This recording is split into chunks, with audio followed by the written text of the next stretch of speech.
kgang ya grey listing ke kopa gore ke a itse gore rotlhe ha re leng teng re supa gore ga e re itumedise mme ke sengwe se ke reng ga gona ope tota o ka mo itumedisang mme sa bobedi ke re ke kopa re le batlotlege ebile re le boeteledipele dikgang tse a re ne re di bua ka matsetseleko a di tshwanetseng ka gore mo gongwe go buisana mo gongwe ke a itse gore honorable mongwe a tsala me tla re tswa kgantela ba re nyaakana mo le ra be re politika ke re nya mme le ha re politika re ne re gakologelwa gore go na le ditlamorago honorable Tsere tsa mafoko a re a dirisang bogolo ja re le batho ba e leng gore batho ba re reetsa re boeteledipele batho ba gala mafoko a rona mo sako mme ebile a ka tsenya bangwe tsebe-tsebe yaanong ke bona gore ke tlhalose mosepelo wa gore be re le ha re leng teng Mr. Speaker hela ke tlhalosa gore kana go na le tsone dithulaganyo tse di tswang kgakala go na le FATF yo re mitsela re FATF e le gore ke ene Financial Action Task Force e neng ya tla ile maiteko a bone ba mahatsha a tlhabologile a bidiwa go G7 ba ne ba bona gore ba tshwanetse ba ire lekalana lengwe le le lebelelang dikgang tse di tla tlang ka di-standard tse di dila le dikgang tsa bo money laundering le bo financing of terrorism le bo proliferation mme FATF ya be ile rona re le Botswana re nna le a regional body e dirisana le FATF e bidiwang go Isamlaga mme re bangwe ba e leng gore we are founding members ba Isamlaga go ka go bontsha hela gore re tswa kgakala re tshwenyega gore a le rona re tsamaelana le ditsamaiso tsa mahatshehatse tse di beilweng tsa go bona gore ka re dirang ka teng le rona ga re iphitlhele re le ko ka ha mosing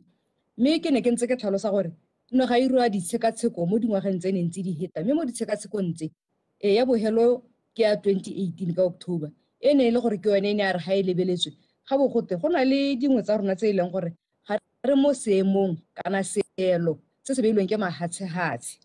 mme ke tlhalose dintlha dingwe tse di botlhokwa ga go lebelelwa dilo tse tsotlhe go lebelelwa gore one a ona le melao e maleba ga o sena go nna le melao e maleba ga go a lekana a melao eo e beileng e maleba eo a ya diragadiwa is there implementation and effective implementation of those laws and policies and administrative procedures ka gore go ira molao hela boema go ga go a lekana se sengwe sa boraro ke gore mo melaong e dirwang le ditshekatsheko le ditsamaiso tse di dumalaneng le di-standard ke mahatshehatse go na le di-structure ka gore di-structure tse di include new organizations tse tshwanetse gore lehatshe lengwe le lengwe le be le na le tsone a di-structure tseo di teng are they in place a di a bereka are they operational bo go na le kgang ya coordination a one makalana a harologaneng a dirisana mmogo a mogana le tsone dikitso le information e tlhokagalang ke dingwe tsa dilo tse di botlhokwa ke tsone tse di rileng gore gompieno re be re le ha re leng teng mme sa le re simolola from bo 2015 ke gatelela go ntse go na le tsone tse go tenya Botswana yang go lebelela hale yang go baakanya hale mme a re ka 2018 ke gone ga le boga gore nya mme le ha lo irile melao lo ihitise le mentsi le di-institution tse dingwe re di bona tse di le teng mme ga lo ise le gore ge seelo se se lekaneng sa gore re ka re lo phepa go santse gona le ha re belaelang go na le selabe teng ke ne ke re go botlhokwa gore ke gatele dio tse Mr. Speaker ka gore re ha re bua nako nngwe re be re ba ya ka ikare it is because of one particular action e re dirileng gore gompieno be re grey listing mme batlotlege ba parlamente Mr. Speaker ke kopa ke leboge parlamente e thata ka gore ne ra hitisa melao e le mmalwa mme le gompieno ke ha re tla amogela molao paakanyong mme ke lo reke re go a ko pele makalana a beilweng teng a tsamantsa seka-seka a tokahatsa ditsamaiso tse tsotlhe ka gore sekai kana le bone ba batlang go dira tse di botlhabetse le bone ba akanya ba botlhale ke ha sekai ha e le gore ke batla go utswa madi a Botswana ga nka ke ka hitisa ka dibanka a ke re dibanka di na le motlhala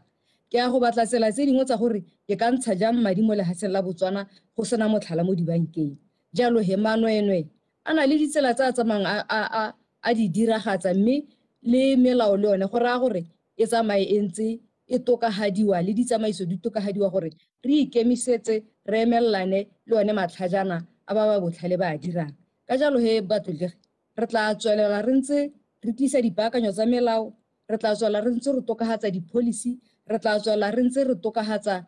some of the institutions tse e leng gore di setse di le teng mme ne re ka 2018 ha ke tloga ke wela Mr. Speaker ka 2018 ha re go irwa review ra dumalana ka 6 actions le bone ba FATF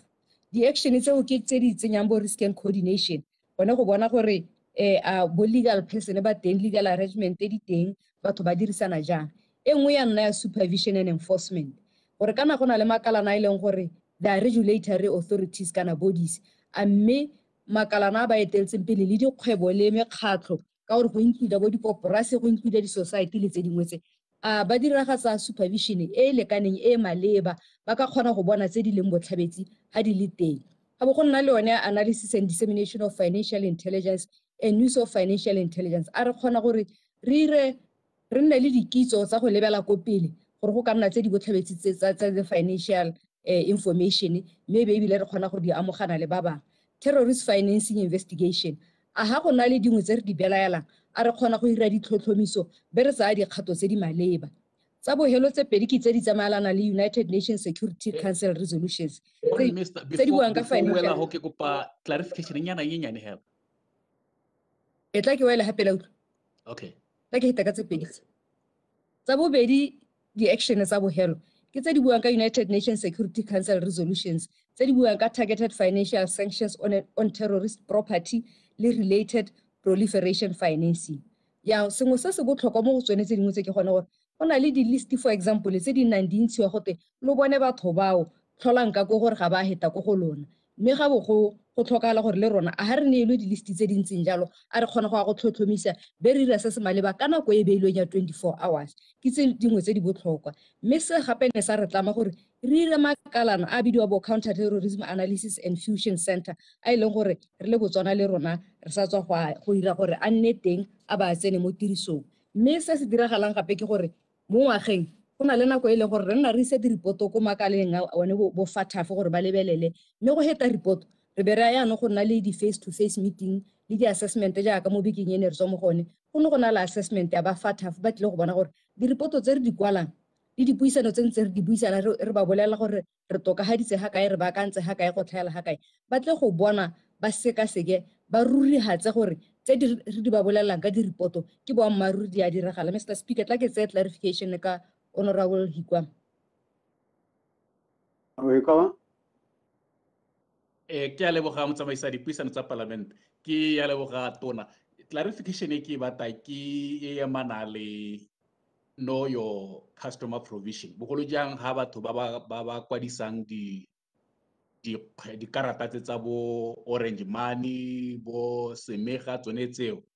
a mme go maleba gore mo go ba teng information e makalana a ba botsa motho gore ke wa party ehe o tshwere maemo a mo party.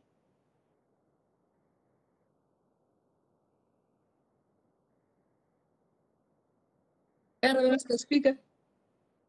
Ke a leboga tona.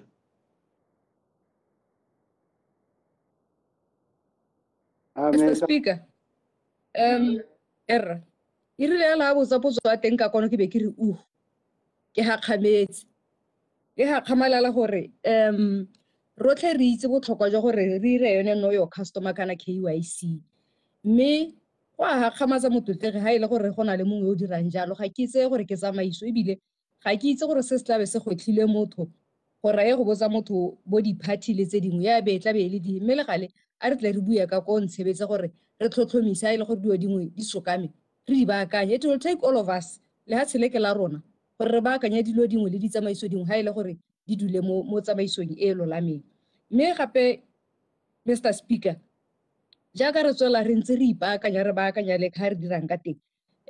makalana a rona kgang e nngwe e builweng thata ke batlotlege ke yone ya gore tota re tlhoka gore di-institution tsa rona di nne le credibility di bereke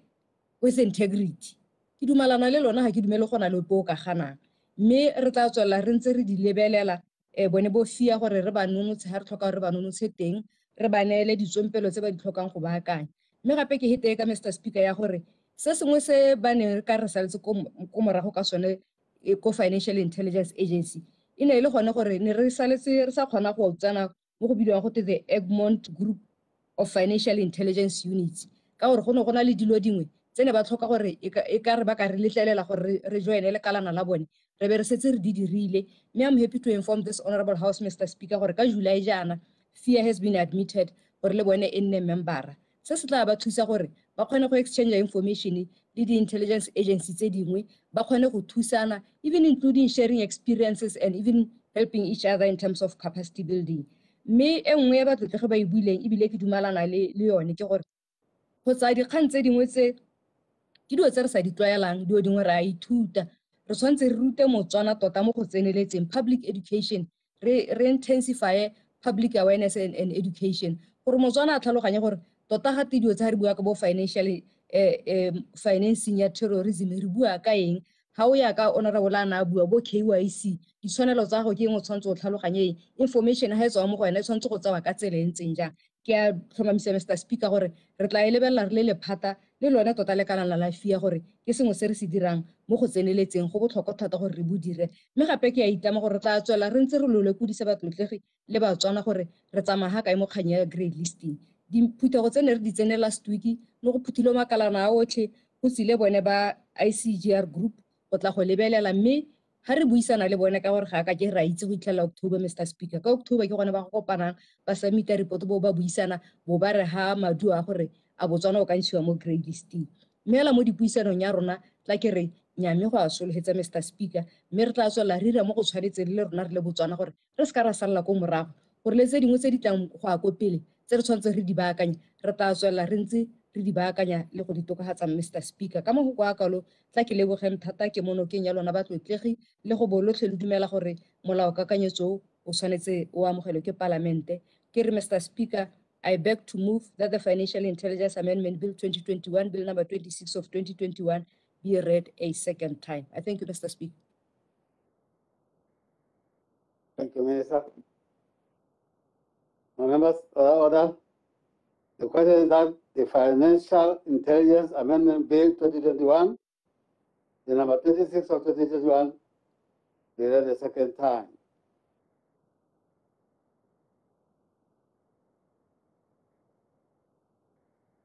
Order. Members,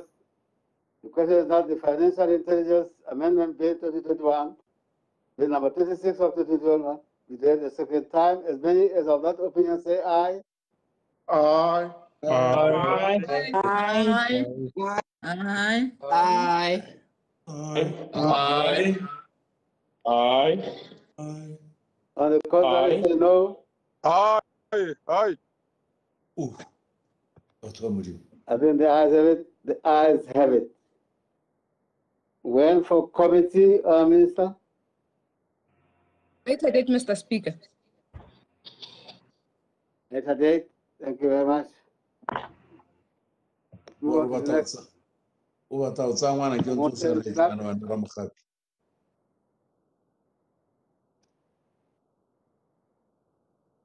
Liquor Amendment Bill 2021, Bill number 29 of 2021, second reading. Order. Members, the question is that the Liquor Amendment Bill 2021, Bill number 29 of 2021, be read a second time. Mosi Kafela, Minister. Ke a leboga motsamaisa dipuisano tsa Palamente ke dumedise le batlotlegi. Ntetle motsamaisa dipuisano tsa Palamente gore mo mosong o ke le re hapela ha batlotlegi Liquor Amendment Bill 2021, Bill number 29 of 2021 ele molao kakanyetso paakanyo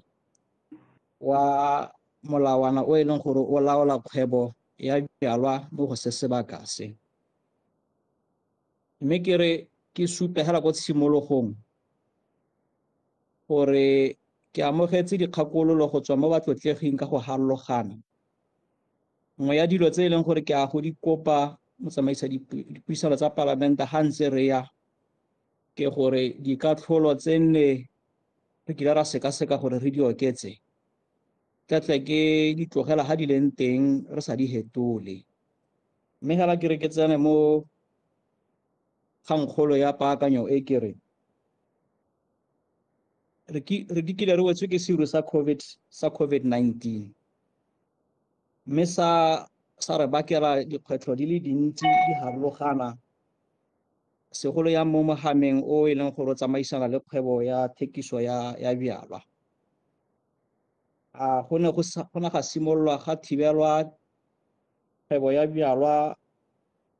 kgwedi ya March e tlhola di-21 ka 2020 mme e be re ka kgwedi ya June e tlhola di-3 2020. Thibelo eo e be go raya gore ya phimolwa gore bjalwa bo simolole gape go gwejwe ka bone mme go gwejwa ka bone ka tsela e leng gore diura tse nne go gwejwa ka tsone di ngotlilwe go menagane gantsi-ntsi mme ngotlo e ne a tswelela pele bontsi ba nako ya sebaka sa molao o ka se sebaka e le one o re laolang wa tshoganyetso. Nngwe ya dilo tse e le gore tota ne tsa thibelwa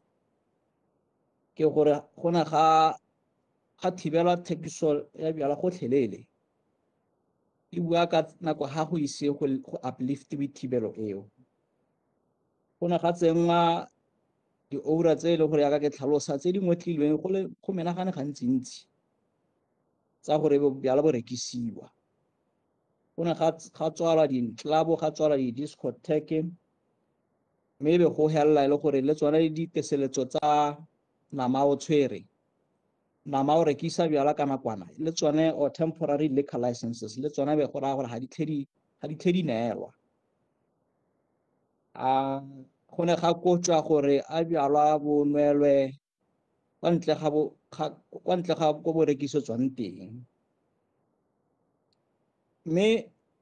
molawana o wa tshoganetso ga o maiteko a dirwa gore o diragadiwe maikaelelo e le gona go hema seemo sa gore batho ba kgobokane ne ra itemogela dikgwetlho di menagane gantsi-ntsi gone gore e be e le gore diura tsa go gweba e be di harologana kgotsa di ngotlilwe go ne ga re bakela dingongora tse dintsi mabapi le ba e leng gore bana ba operate dibara le ba e leng gore bana ba operate di-restaurant-e le ba e leng gore bana ba operate di-wholesale kgotsa di-distributor-a. E ne ya re ka ngwaga wa 2018 bagwebi ba operatang di-restaurant-e ka re go itsewe gore ha batho ba ntse ga tshe ba ja o itlhela ba ntse ba eletsa gore le bjala e bo le teng bana ba letlelwa gore ba kgone gore ba siela batho bjala ga ba ja ntle le gore e be ba hilwe teseletso e leng gore e ba letla gore ba rekise bjalwa ka ga tlase ga Liquor Act. Selo se ne le exemption e be go raya gore yaanong ba kgona gore ba gwebe ka tsela e ntseng jalo ba he batho dijo e ba wa siela le bjala yaanong. Yaanong selo se ile ga state of emergency se goroga se be se baka gore bora dibara le bo nma dibara yaanong ba tle ko ministry ba itlhe ba kope gore re kopa gore yaanong di-license tsa rona re di tseye ka ga tlase ga Trade Act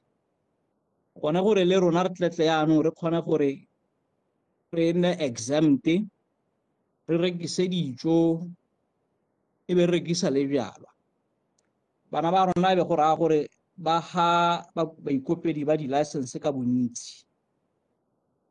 gone gore ba tletle ba kgone gore ba ire jalo mme be go nna le mathata a gore ga go te go a enforce-iwa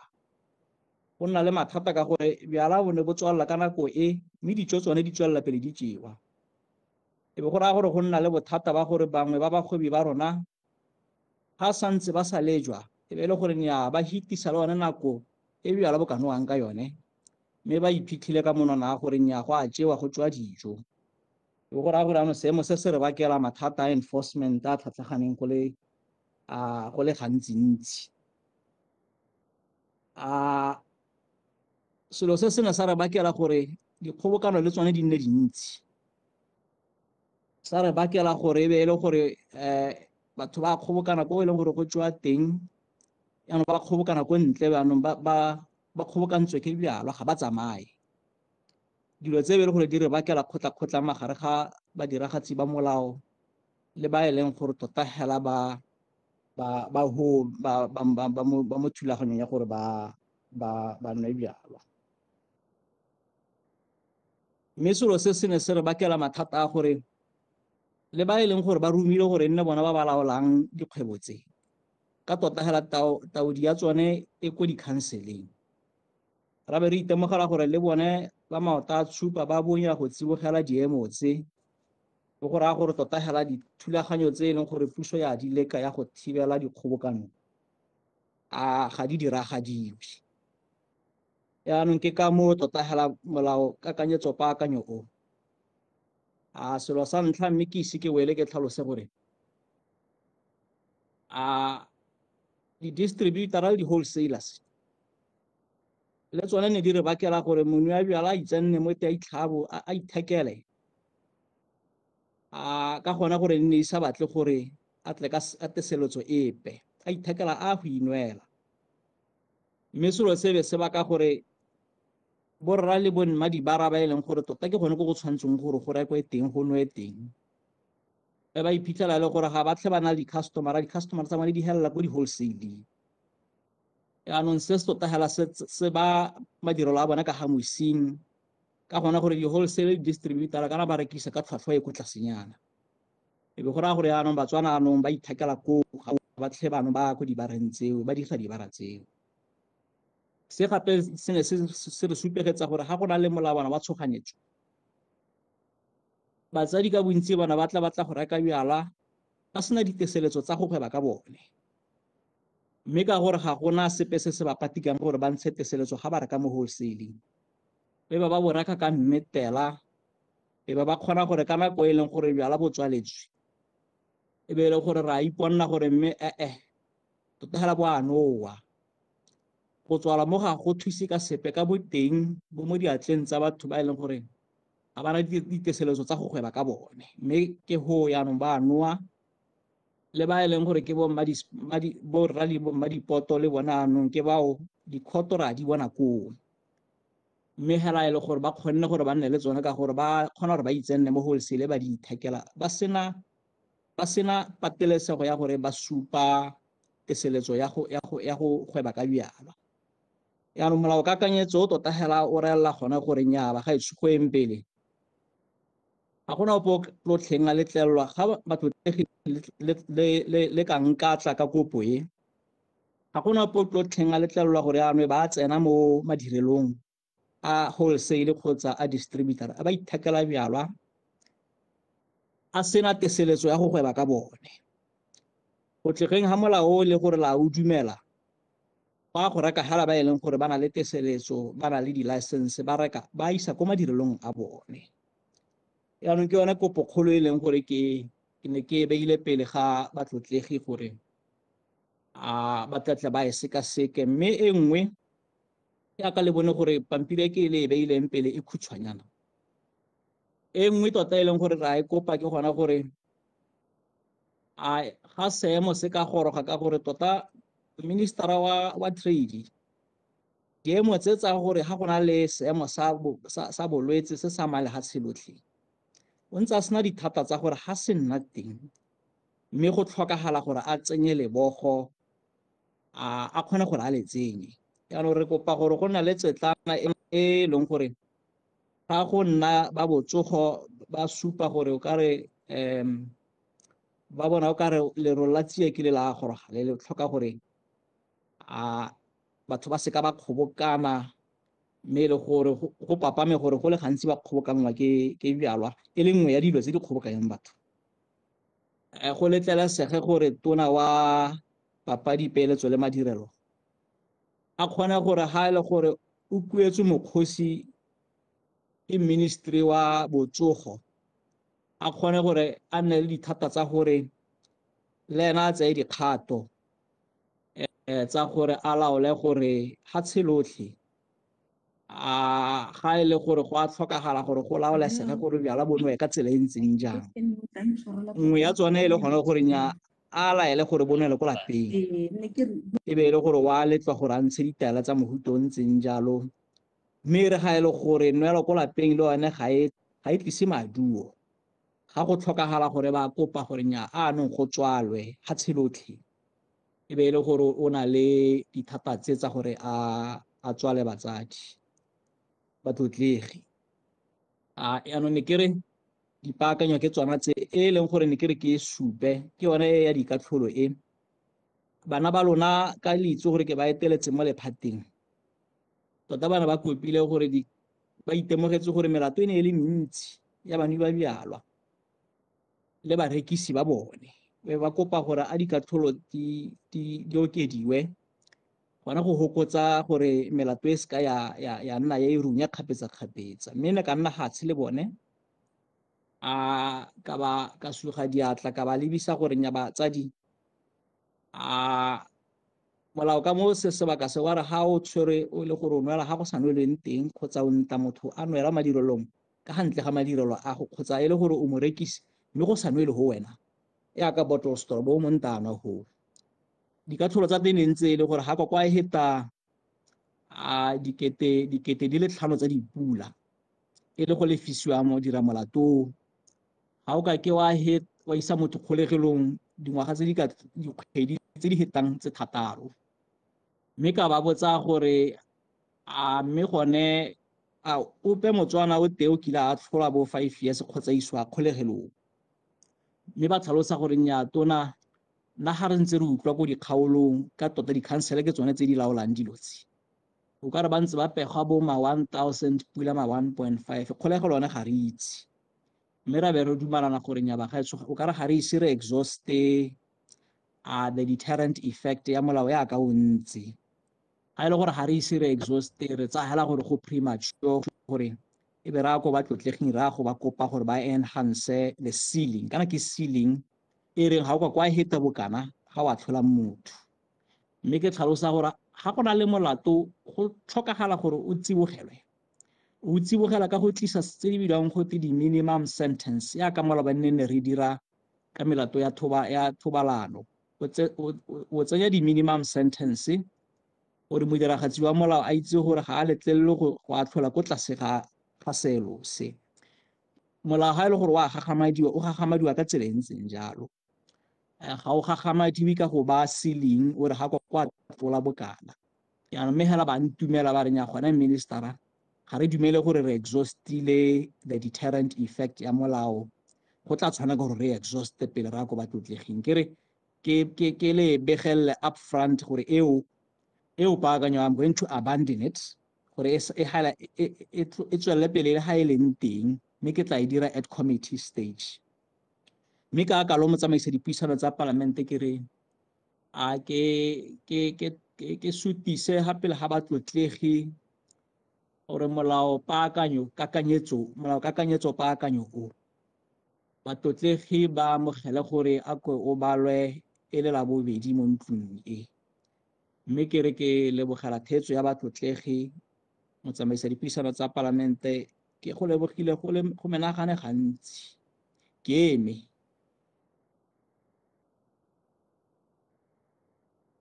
Thank you, Minister. Members, the question is that the Liquor Amendment Bill 2021, the number 29 of 2021, be read a second time. Abu Matuzi. Ke a go leboga motlotlegi motsamaisa dipuisano tsa palamente.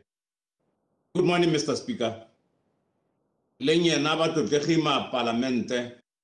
mošo montle.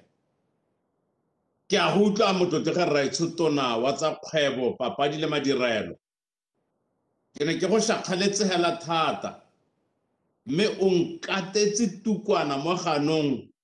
ka gore o setse o sekasekile dikotlhao.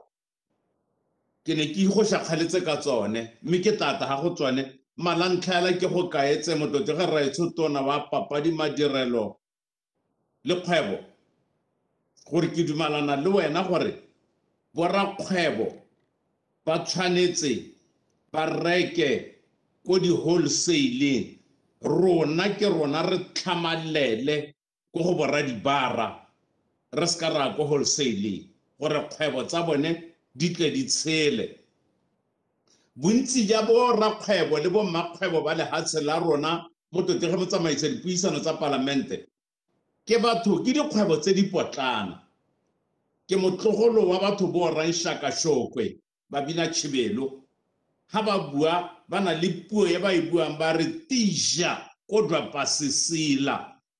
gore o to ka mosobo le mogwebo yo motona o tshwantse o simolle ka kgwebo e potlana mme dikgwebo tse di potlana tse re tshwanetse ra bonwa motho ga ke re tse ditona re ska ra di tlhokomela motho te ge ra itshotona re tshwanetse ra di tlhokomela thata dikgwebo tse di potlana tse gore ka moso di gole ke a go dumela ra itshotona gore re ska ra re ha re rekile bojalwa ra bonwela ha bottle stop kana ra bonwela ha madirelo mahelong a hapegileng ke sone se nore o ka re lopa 10,000 pula kgotsa wa re tlhatlhela lebaka la ngwaga mme ke a go leboga thata motlotegi ra itshotona go bo o ile ko tlase o zekame ka segaetsho gore o tla ya go dikotlhao di tla hella ka 5,000 pula re le hatshelele potlana ba gaetsho. We are not supposed to be making harsh laws. We are not supposed to be making angry laws. Re tshwanetse ra pepetletsa batho ba le hatsi leno ka lebaka la gore hatsi jeno ja bone ke lone hela le hatsi le ba ka kolang ba ipona ba tsweleditse dikgwebo mo go lone motlotegi re etsho motsamaisa dipuisano tsa palamente re mona konye thata. We have even lost all the smiles mo matshelong a ra tshelang gompieno re mo nakong ye bokete le ha tshela rona le imelwa ke mathata go botlhoko go bosula mo go mongwe le mongwe mme pele ga ke etela ko pele motege motsamaisa dipuisano tsa palamente ke gopola mahoko a ra bona mo lekwalong la ga Moitshepi Johane ke a dumela ke Johane wa bobedi kgaogano ya ntlha ga bogole mo letlo wa lenyalo ko motseng wa Kanana ko Galaleya mmago morana Jesu Kriste o ta ko morana Jesu Kriste a morare ga gona bojalwa mo moletlong wonowo o morare mosadi mathata a nyena ka sengwaketse nna a nkama jang bagaetsho re mo mathateng madirelo a bojalwa a tswetswe mathata a rama batho ba le hatse le ba latlhegetswe ke ditiro ga gona botshelo kwa malapeng a bone ga gona botshelo mo go bone. In short, Mr. Speaker, they are no longer contributing to the economy of this country. Selo se ke mathata mo go rona ke a itse ke a tlhaloganya motlotegi motsamaisa dipuisano tsa palamente gore bojalwa bo na le ditlamorago ke a itse but we have more benefits go heta ditlamorago. I want to make a special appeal to you, my dear minister. Motlotegi Tona Raetsho Kafela. Seka go bua le bakao le ngwe ba gago at cabinet level. Batlotlegi matona a rona ba eteletswe ke motlotegi Raetsho Tautona wa rona. Le motlotegi Motsha Tautona. Bua le bone le tsenye ditlhogo le seka go bulela thekiso le go nwa ga bojalwa gone mo hela motlotegi motsamaisa dipuisano tsa palamente ga ke reye gore tsamaiso ya rona ka re tlhasetsweng ke segajaja ka teng re repise ha modimo o ka nkoa leutwa wa nkutla la nthetsa motlotegi Raetsho Tona ha le ka kgona go bula. We should continue to keep rigidly strict to all the protocols of COVID-19. One selelo sa me se se tona motlotegi Raetsho Tona nna kana mana ga ke no bojalwa mme ke a tsena mo dibareng le batho ba ba ntlhophileng ha ke tshotse madi ke ba borekele ka lebaka la gore ha ke batla go bogolo jang ka nako ya ditlhopho ke batla go utlwa dikgang sentle ke batla go utlwa re phewa e go kela kae ke a tsena mo dibareng le ba Chibuku ke tsene ha go bone ke be ke bore tha gore dikgang di tle di nne matsorotsoro ke tle ke utlwe re pheo go kela kae. Mr. Speaker, I support this bill wholeheartedly, word for word, comma for comma. Honorable Minister, may God help you so that this bill be read and successfully passed to the second stage. I thank you, Mr. Speaker. Thank you, Mr. Speaker. Pule Oratile. Thank you, Mr. Speaker. Good morning, sir. Good morning, honorable members. Nya tota khanye tonantsare ba hapele ke khanyala e ke tsang hore tota ga e thata. Na go ya ka nna ga e thata ke khanye khutshwane e seng thata. Ebile le khanye supang hore tona ona le ponalo ba ka ntse gore kana yaanong diemo ga di a re ema sentle jaaka re itse ba botlhe gore ke botletseng gore COVID-19 tota ga ya re tsaya sentle ka re re tsana mo seemong se e leng gore an industry e leng gore re tsaya gore gongwe e na le a large contribution mo economy ya rona e na nna affected yaanong the forward looking strategy sa tlileng ka sone se ke solofela gore le nna ke tswa ko kgaolong ya Mochudi East ke batla go se emela ka dinao ke se support gore o dirile sentle tona gore o tle ka molao o tshwanang le yo ka gore tota wa bona jaaka honorable Moatshedi ntse a bua gore tota we have been grossly disadvantaged by COVID-19 mme le gore gongwe ga re na mela mengwe e re fang ya gore re kgone go thekiso le go nwa ga bojang ka o ba gapela ga rona wa re re batla gore ga go kana diemo tse di tshwana tse re tsene mo tsone ka nako ya COVID-19 e be re ka kgona gore re laole go nwa le thekiso ya bialo ke so se buang ka sone mo ke tsang gore tota ala motho o leng gore o tshwana le nna o tshwana le honorable Lesedi o tshwana le honorable Hikwama o tshwanetse go tlhaloganya dilo tse dintsi gore nya mme tona gore akanyeditse re le Batswana gore go nna le seemo se le gore kana ga re ka emang teng re itse gore re ka laola thekiso le go nwa ga bialwa yaanong yala jaaka re itse bagaetsho kana batho ba bantsi gompieno ba senyegetswe ke ditiro ka nthata ya yona kgantse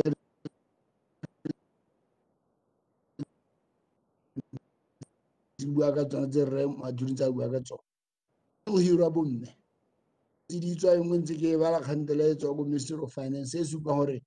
bomme have been highly disadvantaged in terms of unemployment rate ya bona e ko godimo tota and-e ra itse gore bomme ke bona ba gang malapa dijo ge mme a bereka na le tshepo e tletseng gore madi o tla tshotseng a o tsena mo lapeng la gagwe ga ise ke re borre ga ba dire yalo mme ela mme re a itse re na le tshepo gore madi a o tla tshotseng a go tsena mo lapeng a ga bana dijo yaanong ga re na le dipalo tse di ko godimo tsa bomme ba e le gore ga ba bereke so se e le gore tshwanetse ke seemo se sengwe mo lampelo mme gongwe ga re ka ga nna modimo wa re segofatsa gongwe COVID-19 ya re tlogela kana gongwe e be tswelela ntse ka ntseng ka teng gongwe jaaka honorable Moatshedi a ntse a bua state of emergency e be se liftiwa mme e le gore bolwetse bo ntse bo teng at least re na le fallback position e leng gore gongwe re ka e dirisa go emisetsa tsotlhe tse neng tse gongwe re di dira go ise go nne le molao so tota la nna ke bona e le a very positive step in the right direction e le gore ke tsaya gore ba botlhe ba re leng fano re tshwanetse gore re eme nokeng mme ala kere motsamaisa dipuisano tsa palamente ga ke batle I don't want to belabor this ke tswelela ke re nna ke ema nokeng tshutiso kana molao kakanyetso ela se ke se eletsang ke gore o ka re tona ga se nonne gongwe re o hitisa mo palamenteng re o dirisa sentle gore berekele re kgona re tsamaele gongwe ka gore tota go bua nnete economy ya rona is grossly affected tsa ke bua ke a itumela motsamaisa dipuisanong tsa palamente gore le na bomphile sebaka sa gore ke latlhele ke a leboga. Thank you, Minister. Re atile. Modulasetilo ke ra motsamaisa dipuisano tsa palamente tla ke go leboge ka tlotla e kalo mo ngame mme ke leboge motlotlegi ga fela gore a ba re beile amendment ya bo thekiso ya bojalwa ga pele ga palamente e leng gangwe mme Mr. Speaker ke tshwanetse ke supe gore ke tla be ke bua ke dumela gore molao o beilweng gape le ga rona ya ka nne ke ya kgela maabane mo General Assembly ha honorable Kgafela a o tisa ke ne ke na le bothata le gore ha ile gore gompieno kwa ana re tisa molao o wa mohuta ono gore Director of Public Health ha bona seemo se sa iketla a ba ka bua le ba trade gore nthusa nka ko ka kgantsa thekiso ya bojalwa ba tsiboga Mr. Speaker ke kganye tlhamaletseng go tshwantse go nne gone jalo mme bothata jo go leng teng ha Mr. Speaker ke kganya gore ha gompieko e nna yana re sa itse gore ene wa Director of Public Health wa go bua le ba thekiso a bojalwa ke ra ba ba laolang thekiso a bojalwa gore ba emise molao o ha o supe gore ba ka laola gore bojalwa bo eme go rekisiwa mo nakong e kae ka gore ntse re itse gore ka state of emergency dithata tse re di neetseng tautona o ka kgona hela gore ba emisa bojalwa within the period ya e neetsweng ke palamente jaanong gompieko re tlabe ke hitisa molao e leng gore Mr. Speaker ke nna le bothata jwa gore e re ka moso tautona ke ra tona a ba tsere tshwetso ya gore molao o re sena go hitisa o emisa thekiso ya bojalwa ngwaga otlhe mme gompieko yana batswana ba gapelwa matlo batswana go sena gope ko ba lebileng teng dikompone ha e tswetswe ha go a tswala KBL bo transport go amegile ba ntse ba theogedisa batho ke gore economy e shakeegile mo go tsitsibanya mmele jaanong Mr. Speaker sa maabane ke se bua kere ha tona gape a tisa molao under certificate of agency ke gone anong ha ke nang le bothata teng ke mora ke re tona ha e ka ke ratsena ko ya re batho ba sentse ba le ko court ba itsheka ele ba KBL o borno me anong ya court ska lo tshwenya ke le tona khafela anong ke bone gore ke go amenda molao e tla re ha ba tswa kwa anong ke a go thulana le bone ko molao wa thekiso ya bojalwa ke tla tla ke suspenda bojalwa thekiso ya bojalwa teng ko gone ha ya re ira molao o e leng gore go supala gore re o dira in a bad faith o bona honorable Khafela ha molao o Mr. Speaker o no otla case ya KBL seo ke ne ke ka ema le one ka moa otlhe mme gompieko ka gore ke setse ya nong ke utlwele honorable Khafela a golaganya go submita molao o ga gagwe le state of emergency se ile gore KBL se sitse ko court ba ipelaetsa gore nya ba gaetso rona re babaletswe re ka tswa re gweba mme batswana ba bereki ba lona honorable Khafela ba bereki ba lona honorable Ratile ba babalelwa ba latlhegelwa ke itshwelelo monna ba go phutile go batswa diatleng ke le KBL go polang le ba nko morago lo bone ka ga batswana ba bogang ka teng kana ke sona le se KBL e se etseng ko court Mr. Speaker gore no ya re tadime bone ba ba re beileng hano jaanong ha nka ka tla go hitisa molao o gompieko Mr. Speaker ka mabaka one a gore KBL e setse e supile gore bothata bo teng ka ga batho ba latlhegelwang ke itshwelelo ena ba ya kgobokantse ka teng ga ba service di-loan tsa bone tsa mortgage ke mathata gale ke gore ga go a iketla maru a go bea mo mererong ye ya itshwelelo a lehatshe la Botswana mme tona ke ene hela yo a tshwereng economy ya lehatshe la Botswana jaanong gompieko ha e tshwere anano re isutiste mo go ene ka nakwana ra be re ene hela tautona jaanong gompieko go thata ya lentswe ke gore ke thaba a senai ye e leng gore ga e ka palangwano tona re mme ke batla gore ha state of emergency se hela lutise nkwano a ka lo itse gore ke nna molao o nkitseng go ba maruri molao o itse tona jaanong mme ka ga go ntseng ka teng tona a re letele case ele hele kwa ke tla ke go support 100% ka gore ke tla ke itse gore ga gona any hidden agenda mo molaong o so gompieko le a ke o le bana moa wa nka etsa gore no ona le lenaneo le o sa le phuthololeng ka ha ile gore o ikeletse go tla go dirisa molao o ka teng tonano ke sone se e leng gore nna go thata gore gompieko ane ke be ke emaga ke iteba gore batswana ba mo bothateng jo bokae ka ha e leng gore go tswala KBL hela mo lehatsheng la Botswana go amile dikgona tsotlhe tsa lehatshe la Botswana economy ya lehatshe la Botswana e shakeegile batho ba ntse le gore ba itshetsa ka kgwebo ya bojalwa di tlhakatlhakanye tona di roba dijokwe yana hanka ke re di roba dijokwe yana nna ka gore batswana anong kgwedi le kgwedi ba ntuela ke be ke re everything is normal no ha go a iketla mo mererong ya itshwelelo tona ke dumela gore lo yana wa itse ngwana a Motswana ba nako le nako dilelo tse di a tsena ko ofising ya gago a bo parlamente di a tsena ko ofising ya gago ya botona ke kganye o e tshwereng jaanong ke ne ke re mongame ke kope ke khubame ke rapela ya ka motlotlego ya tona ta tla bue ha ke rapele ya le keledi ke a e rothisa mo botshelong ga iseng ke nna tona ke no bojalwa mme ke tshwanetse ke go bolelele gore nna ke godisitswe ka jone ke ka tswa ke sa bonwa mme kgodiso ya yone yaanong ke itse gore batswana ba le bantsintsi le teng mo teng ga ntlo e boitshepo re godisitswe ka tlhokomelo ya batsadi ba nna ba itse gore no ga ba re tlhokomela ka bojalo e tla re ka moso re ka bonwa re ka seke re bonwe mme re tla be re le banna le basadi ba e leng gore re ka tsaya ditshwetso tsa lehatsele ka ga go tla mo go tlhokagala ka teng jaanong honorable minister Mr. Speaker go thata tota gore mo motsotsong mo ke emele tona ke tsaya gore nna o nkutlwile gore ke go dumalana le yana ko pele tona ha ke ise sena go hela ye mme gompieko ana go thata gore ke nne le yana motlotlegi ka gore ha ke batla gore re hitise molao e tla reng ka moso ba ba ka o challengeang ba re molao o no a dirwa in bad faith ha o tsena ko khote o bo setse e le gore an go supala gore no parlamente e ne ena le a hidden agenda mo molao e neng o dira mo di amendmenteng tse na tla ka tsone hape le ga parlamente ya mariga ya no ka wena mabaka a motlotlegi ha ke go gane ke na le wena mme ka re ka moso ra tsamaya mmogo gompieko ke go negela ha gona le liru le leng kapereng ke palwa ke gore ke tswelele sentle le wena ga motlotlegi ka gore wa itse gore tota bothata bo teng jaaka maloba ono o bona motlotlegi mo maatla ka kganya di nako ya ke le speakera ke le deputy speaker mo nthuseng home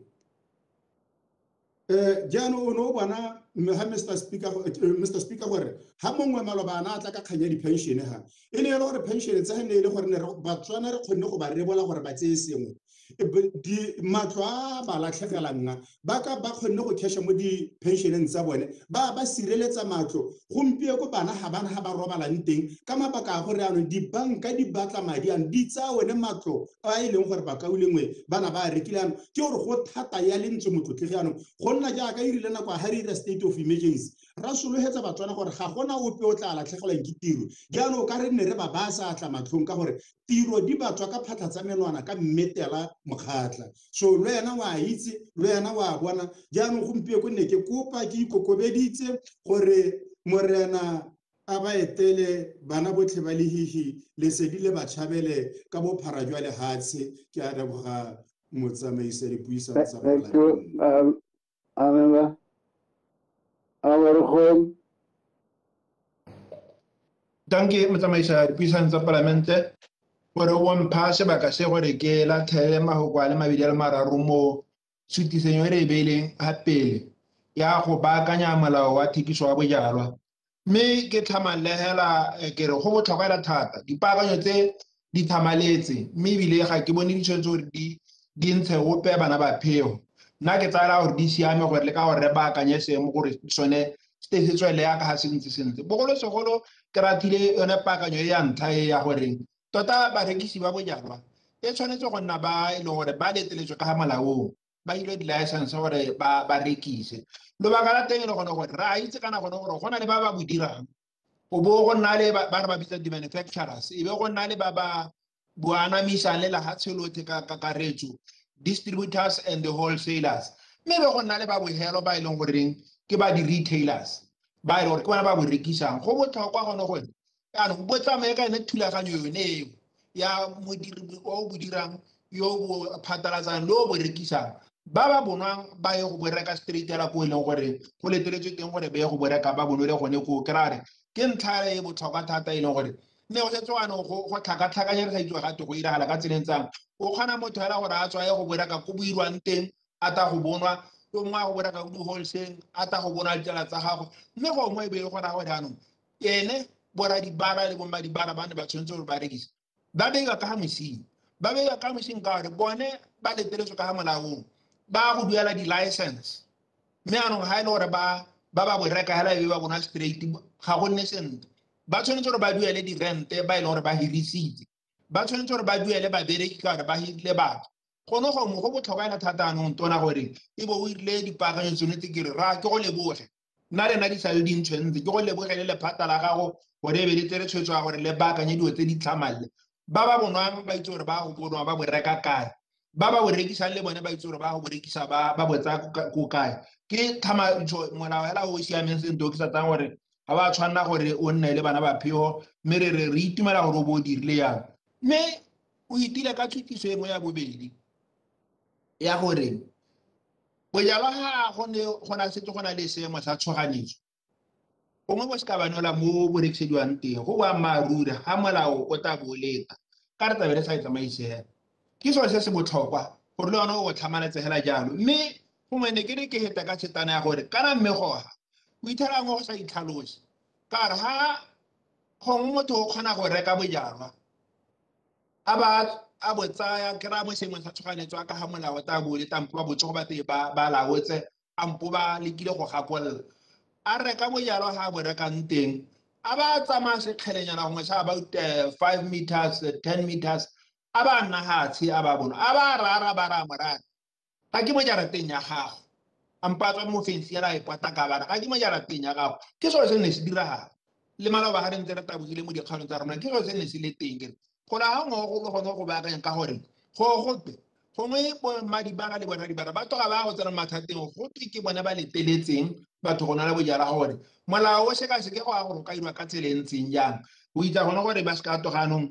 morekisi wa bojala a ithae le ene a ke teng o rebotse gore bonwele ga o fila ga a nata ba le teng tire sone seo seo gongwe le gone ira ga ka o baakanya dipakang tsera o se ka se lebala kare batho le bona ano ba setse ba simolotsa maretho a ba ka dirang go bona gore ba dira dilo tse ka tsela e ntseng jang wa reka hela a ba bitsa ditsala tsa gago e be ile gore ba tswa ka gate a bara e be ba emaela go bapa le gate a bara ga mongwe a bara a re nnyaa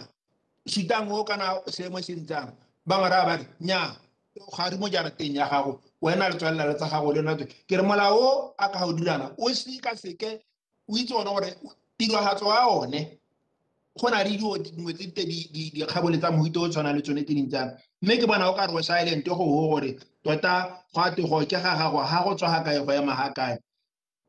tsa go o ta e lebelela ga o ntse o baakanya tse o tla tshwana ko di baakanye raetso mme kana e nngwe ya boelo ke eno o bua ka yone ya dikatlholo e o reng nya o tla nna hela jaaka ha o no ntse mme ke akane ke akgela kere nya e siame ga ile gore bušetse ko morago gore e ska wa yo ke letsa go 10,000 eneo mme ra boammaaruri ke gone gore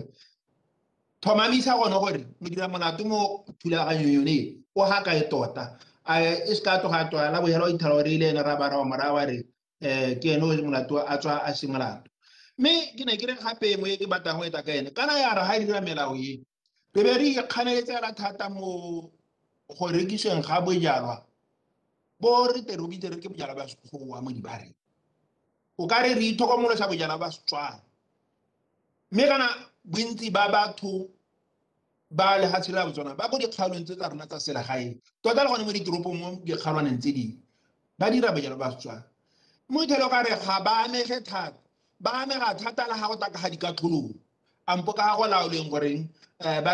ba ka rekisa ba ka se ba rekisiang mme dintlha tse dingwe tse tsothetse o ka re diseletswe ba togeletse ko morago kere tona a e re molao o tshwana le o ntseng yang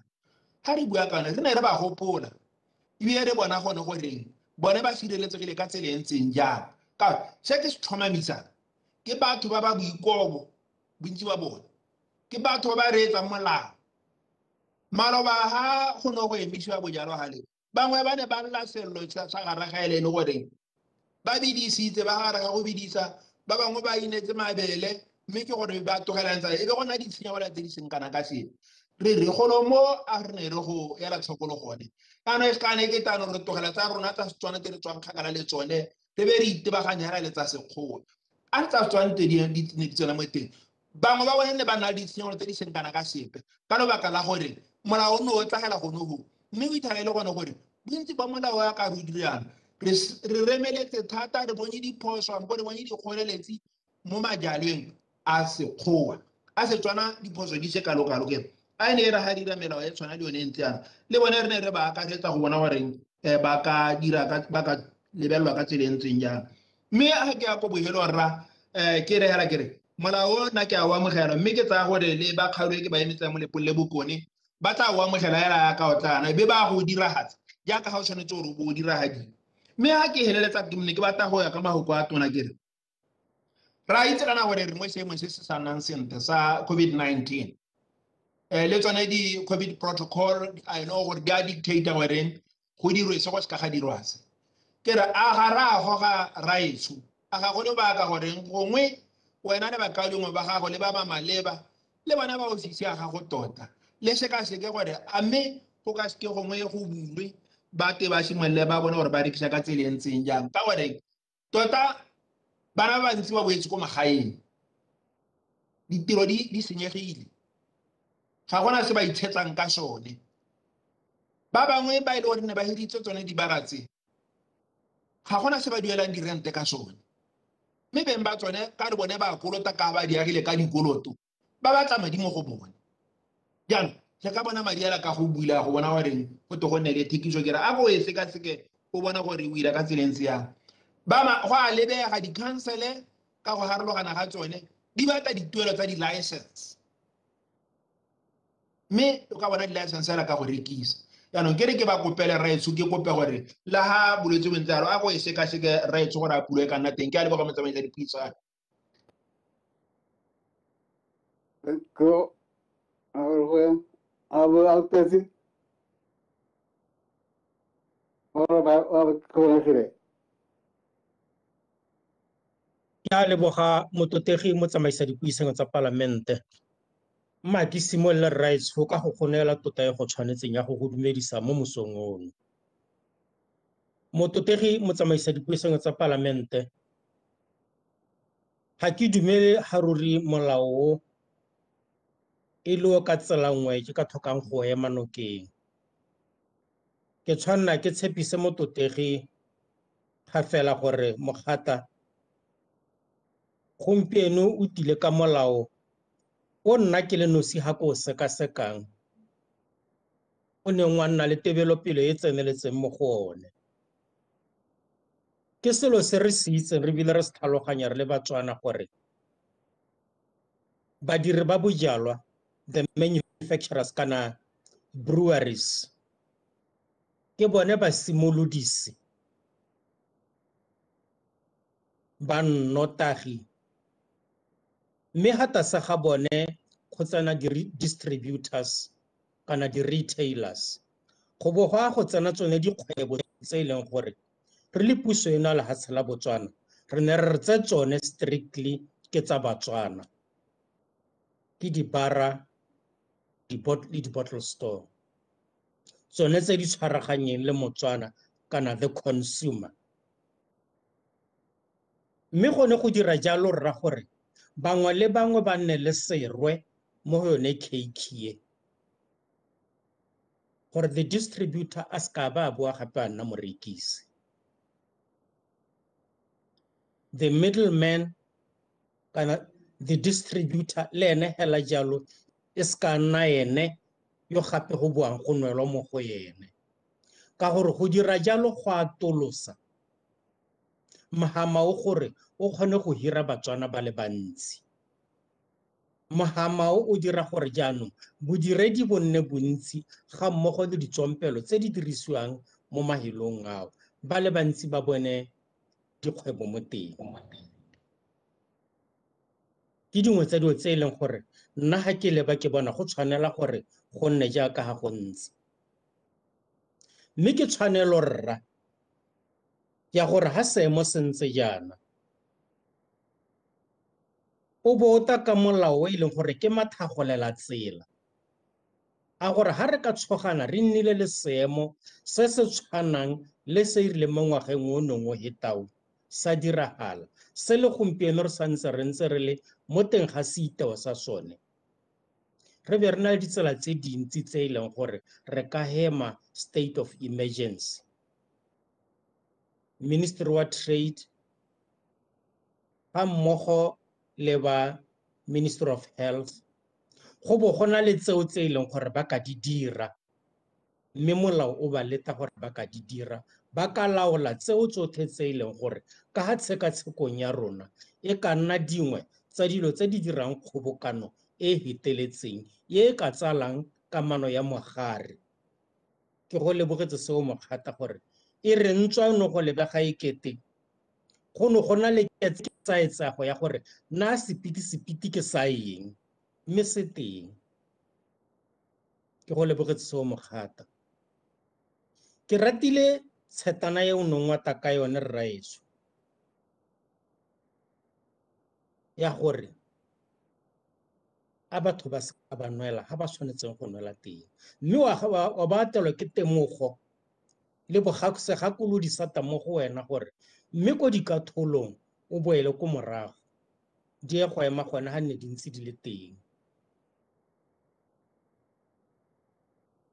mme a re go ntse jalo selo se se tona ke thuto mo bathong ka gore tsone dikgwebo tse ke tsa batswana ba re tshwanetseng gore re ba seketetse gore le bone tsatsi lengwe bo ba phunyeleditse le gore le bone ba setse ba kaga madirelo ona di-brewery a re ga go ntse jaana go nne le mekwalo mo dibotlolong tsa rona sa gore ga go nwelweha batswana ke batho ba ba utlwang gore ga go nwelweha mme go tsamaelana le modumo o one madirelo a re a beileng e le gore a mo diateng tsa batswana di-bar le di-bottle store a re gokotse le modumo mo go one ka gore mangwe a madirelo a ga gare ga dijarata tsa batho bana ba dikwele mo ba ithuta mme go na le modumo a diletso o hitela le one o heteletse gore a golo ga le gone go nne le ka ga go sekasekwang ka teng nna ke itumetse fela thata gore molao o bo o tiisitse ka nako e go sa kgathalesege gore bangwe ba na le se ba se sekisang puso whether puso go na le se se sekisiwang le se sa se sekisiweng mo ga go itse palamente go tswelela e dira melao ke boikarabelo ja palamente a lefatshe la Botswana ke boikarabelo ja dipalamente tsa mafatshe otlhe gore ka dipaka tsotlhe ba dire melao e e lebileng ko pele gore ha re tswa ha re ya kae molao o dirileng o ka ebile o le motho o tlhaloganyang thata ka tsa molao ga o amane go pele kgetsi nngwe e ga pele ga kgotlatshekelo ke molao o inolang batswana gore e re mo pakeng e tang re be re itse gore re ka tila state of emergency ka tsela e ntseng jang sone se e neng ya re ga re tsena mo go sone ra nna le maikutlo a harologanyeng bangwe ba re kana ha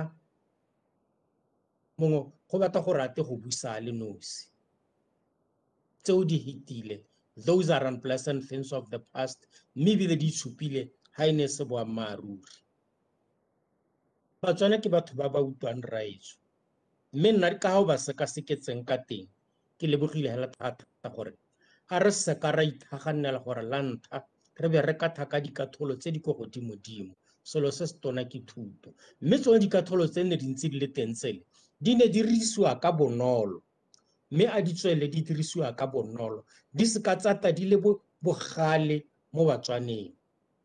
ka gore tse ke dikgwebo tsa batswana tse re buang ka tsone mme jaaka ga bangwe ba ga rona ba bua nna ke a dumela gore tshekatsheko di tshwanetse di nne teng tsa gore a dikgwebo tse tsa bojalwa yaanong nna ga ke mongwe wa bojalwa mme ga ke na kilo mo go jone mme go na le kgang ya go nwela mo madirelong di-restaurant bogolo jang tse di mo di-hoteleng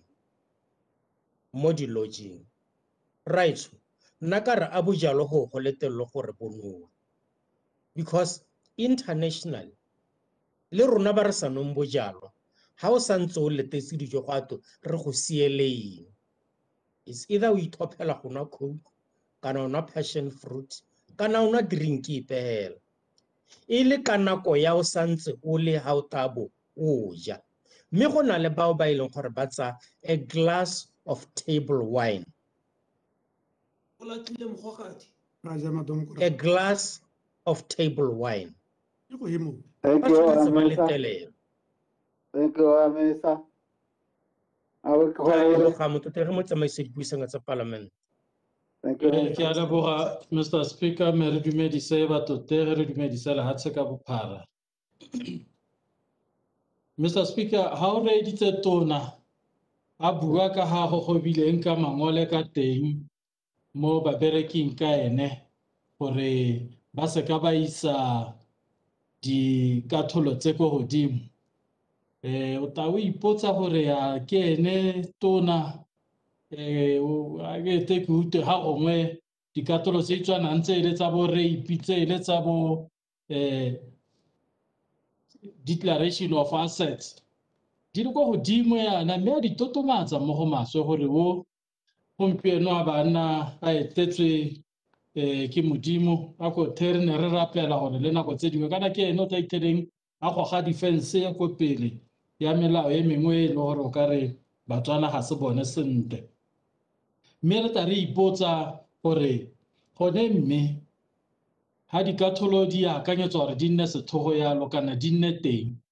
mo mothong wa bojalwa a nwetse gore hela ka gore o nara ka bojalwa gone go letelelwa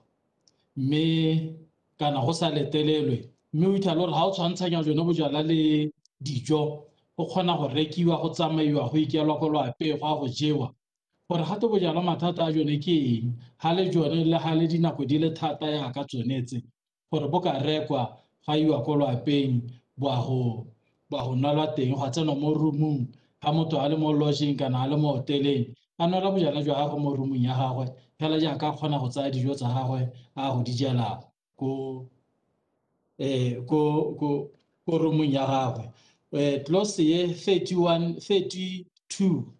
e buang ka off-site consumption kana tona re le ha dinako dipaka di-emergency di le teng a go le telle gore go nne le off-site consumption that's what we have been saying all along gore gompieno ga go emisitswe bojalwa yana ga go tlhokagale gore a be bo emisitswe nka be e le gore bo tsweletse bo a rekisiwa mme bo nwelwa off-site gone mo go teng off-site consumption ke gone mo re sa boleng re go bua mme ga re tsaya mo go section 30.1 go buiwa ka public places gore e nne tsone tse di letelelwang mahelo a setšhaba a leteletsweng gore go ka nnelwa teng motho o ka rialo a re ke so se se siameng ka gore gone gompieno ana mo Botswana molao wa teng o gagametse gore batho ba nne hela go gongwe ba itisitse ba tsere dikgang ba gopiwa ke phego di-charge tsa teng di ko godimo thata we are an over-regulated state rona kana ebile re tswa ko bojanaleng o ithale gore re na le bo di-beach ko Matapana re na le bo di-beach ko Samidupi ko Bojanoga re na le Thamalakane river front e leng gore diphego ya teng ha o le ho nya ya go hoka le mathatanyana ha le teng kgantere wa lebala ebile wa akanyetsa sente o sa akanyetsa o le mo mme ha o ka ithelwa gone ho charge ya teng go godimo thata re tona a se ka ya nna kgang hela ya gore motho o tla letelelwa mo mahelong a rile ba ta mahelo a teng a nne mantsinyana so that batho ba ka kgona go sa kgobokana go gongwe hela ba bangwe ba lekwa ba bangwe ba lekwa ba bangwe ba lekwa gone mo hela go itsa dilabe tse dintsinyana le go gothagothana le dintwa le go utswellana ga go nne teng so a re hokotseng di-regulation tse dintshintshitse tsa gore ha go nwelwa ha go nwelwe ha go nniwe teng ha go nniwe teng gone mo hela ka bogone go diile itshwarelo ya rona go gola mo go heteletseng ha o lebelela section 30.2 yone e buang ka public health emergency mme ebile e bua gape ka Public Health Act e bua ka Director of Public Health Services kana ke gone mo sa le re go buile re re state of emergency ga e tlhokagala Public Health Act e kgona go banka ngwahela ya nna yone le gore ga go na le public health emergencies e ka kgona go dirisiwa go sa tlhokagale gore tautona a busa a le nosi mme kana se molao ka kenyetso wa go se buang ke gone gore nya mme le ntse le bua nnete yaanong ke go ra dira gone mo hela ka bogone motho gape o ka ta ipotsa gore a mme yone section yone teng clause yone 32 a ya tlhokagala gore e be le teng mo billing ye kana mo acting ye kana ha ile teng hela ko Public Health Act it's enough a go tlhokagala gore act nngwe le nngwe ya be e tsamaelana le act nngwe le nngwe a mme ha re hele kgante le re kwadile baebele ya di-act se 1 motho o ka bua ka state of emergency gore ya ka re hetola yana potso e nna gore tebelopele ya rona e nna eng a go ntse go a tlhokagala gore level ya go extenda state of emergency impact ya state of emergency mo bojalweng e nnile eng re leba mehama e tshwana ya bojanala mehama e tshwana ya hospitality di-lodge le di-hotele re lebile di-liquor restaurant dibara re lebile bomme le borre ba ba rekisang majalo a Setswana gore na re impact e nnile eng sengwe le sengwe se tswetswe e tsholelo eng batho ba gapetswe gone mo hela ka bogone gore ha ne re sale re dirile dilo tse go simolola ra se ka ra tsaya bojalwa ra bopega molato wa corona ra bona gore bojalwa le sejo mo mothong yo mongwe di a tshwana gore a tshele ke gore a ne a ntse a re pha ra kgona go bona gore mmereki yo bereka mo dijong le mmereki yo bereka mo bojalweng ke babereki bothe mogwebi yo gwebang ka bojalwa le o gwebang ka petrole le o gwebang ka eng ke bagwebi bothe ga ne re tsere dilo tse ka tekatekanyo hela from the onset nka ba gompieno re iphitlhela re se mo seemong sa gore batswana nako e tsamaya ka Mr. Speaker re iphitlhela e le gore batswana ba mo 1.5 minutes. mathateng ra 1 minute. batswana ba mo mathateng ba mo dikolotong ba gapetswe mabentele a tswetswe ha neng e ntse le dibara di-liquor restaurant di-bottle store teng yaanong ma-China ke ba penta ke bone ba go rekisang diaparo tsa ma-China teng re ipotsa gore a mme yone itsholelo e tla tsamaisiwa ka diaparo hela tsa ma-China tse dingwe ga di tlhokagale mo botshelong babereki ba re trenchitswe mme ba eme ka di-loan ba eme ka dilwana tsa bo di-furniture-a ba tshwana ke gore nkabe ba di duetse kana ba di duela yaanong ba mo mathateng a go gapelwa hela ka ntata a gona gore ga batho ba bangwe ba bua ga re ba tseye tsia re tseela gore lehatshe la Botswana re le rata re le nosi a re lebe bone banwi ba bojalwa gore se ne ntse ba senwa ba se tlwaetse yaanong ga ba sa tlhole ba senwa gompieno ana ga o ka tsena mo dikgaolo wa tsena mo di-settlementeng melomo ya batho re thusiwa ke di-mask hela melomo e behibidu e shwele ke di-concoction tse di tsengwang bo spirit bo eng morago ga sone state of emergency se ga re tseela gore kgonne COVID go tla bo go ta one malwetse a bo dibete a ba teng le tse dingwe hela yalo tse e leng gore re di kgositse ka ntata ya go kganela bojalwa ka tsela e sethogo e ne e sa tlhokagale offsite consumption ha go nang le mathata ke yone konokono mme hela mathata ke gore molao o direla case ya KBL. Thank you, Mr. Speaker. Thank you. Sir, yaanong ke bona gore melomo ya go e jelwe ke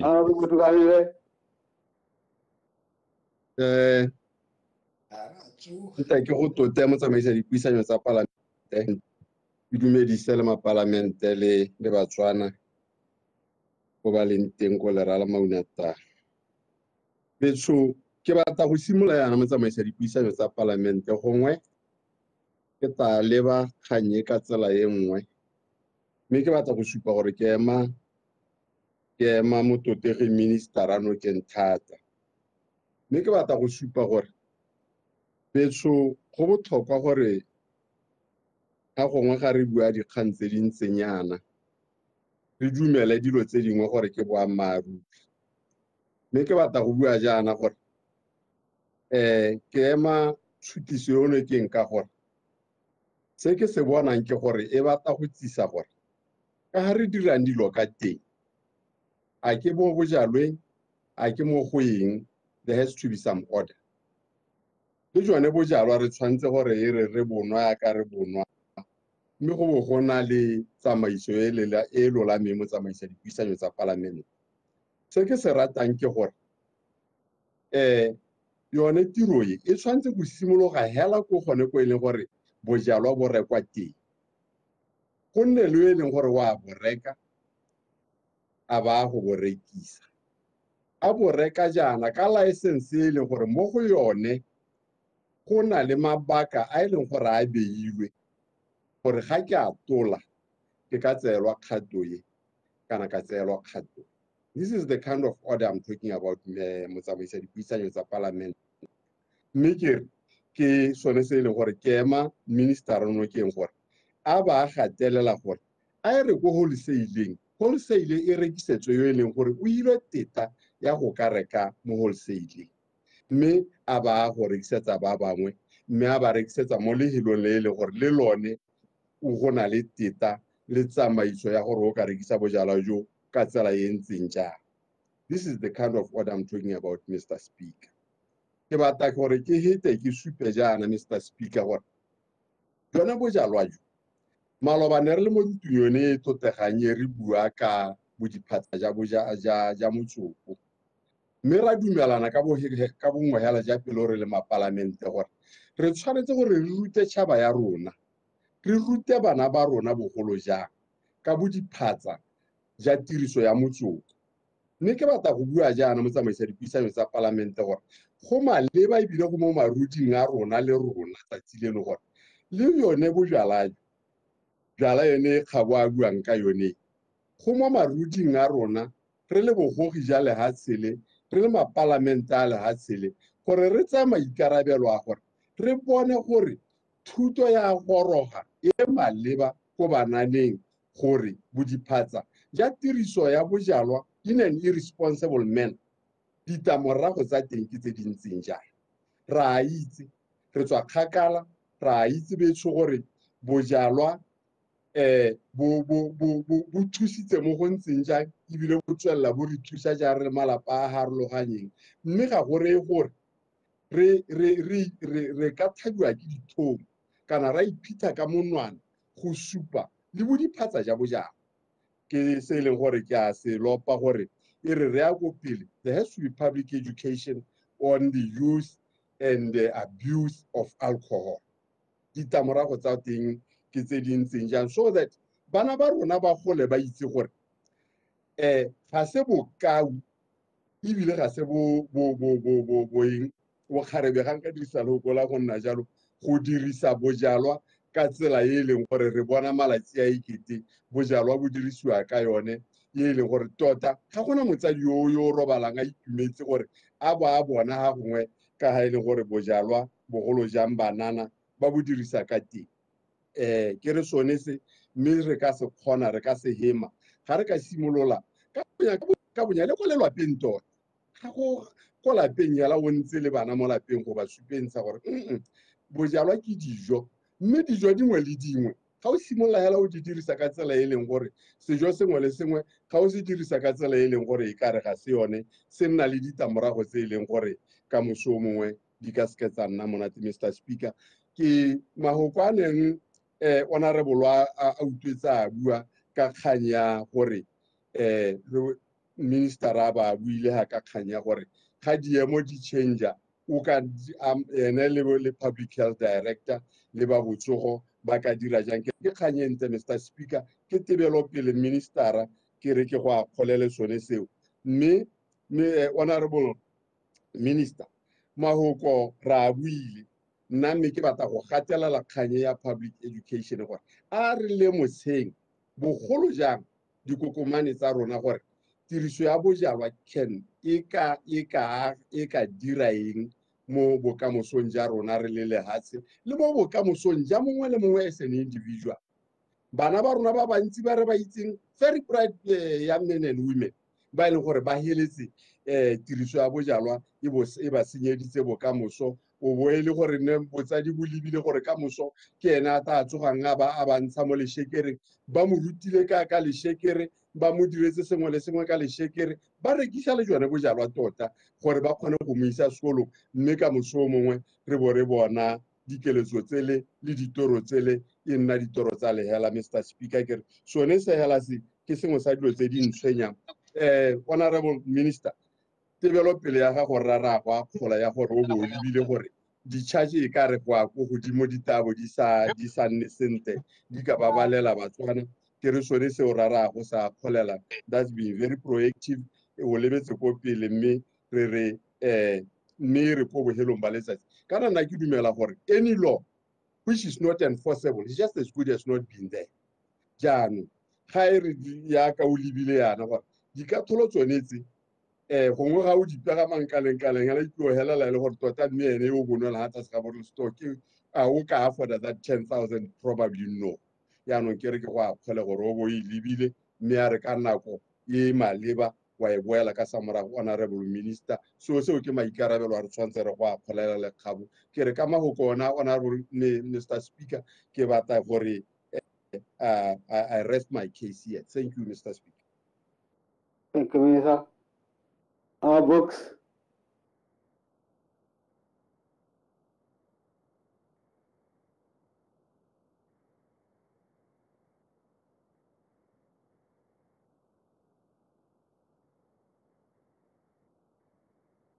Our books is on there. Your Honor, the Vice President. Danke, nte ke go dumedise Mr. Speaker. Tele di wantuye. Ke ke dumedise le batotegi mapalamente le matona. Ke ne ke batla go lathela tshwarelogonyana mo kganye go sedimosa dio tse dingwe tse di ka helelang di imetsa re ska ke ra nna re ntse re di sedimosa. Santa ke leboge pelaganyo e re hitisitseng ha ya go kopa le go leta ke ntuye gore e lete gore go bo go buisangwe molao ka thamalalo under certificate of agency e re molao e le gore nako ya one ne ise e goroge ya gore o bo phatlaladitswe mme hela re bona seemo se leta gore go a tlhokagala mo nakong e re le mo go yone ka bohehu jaanong ka ntuye ne a leta jalo ke ba leboge ke leboge tona gore a ba tsile ka one molao o ta gore o ba pele gore re o buisane ha re ntse re lebile diemo tse re le mo go tsone tsa bo COVID-19 le go leka go lwantsha mathata a leng gatile ga rona a e leng one tota re tshwanetse gore rothe re itibaganye le one go bona gore ra fedisa gore botshelo bo te bo boele mo seemong se se siameng ebile re tle re kgone gore re heditse ntwa e re kgonne re bo re ka godisa itsholelo ya rona gore e ye ko mankaleng-kaleng le batho ba tshedile ba le teng mme ke be ke supe jalo ke re kgang e ya go laola thekiso ya bojalwa ga se go emisa go nowa ga bojalwa go tshwanetse gore go thamalale hela mongwe le mongwe motsana a itse jalo kgang e ya go laola thekiso ya bojalwa e le molao o ta gompieno ga se go araba dikgang tsa makgotlatshekelo tsa KBL go rialo ya bo ile go leka go timetsa setšhaba ka gore ntuye e na le tsamaiso Mr. Speaker o eteletse pele ebile o ke le wa nna ramolao mogolo o itse thata tsamaiso ya molao o ka bo sa letelela Mr. Speaker le bogakolodi ja ntuye ja semolao bo teng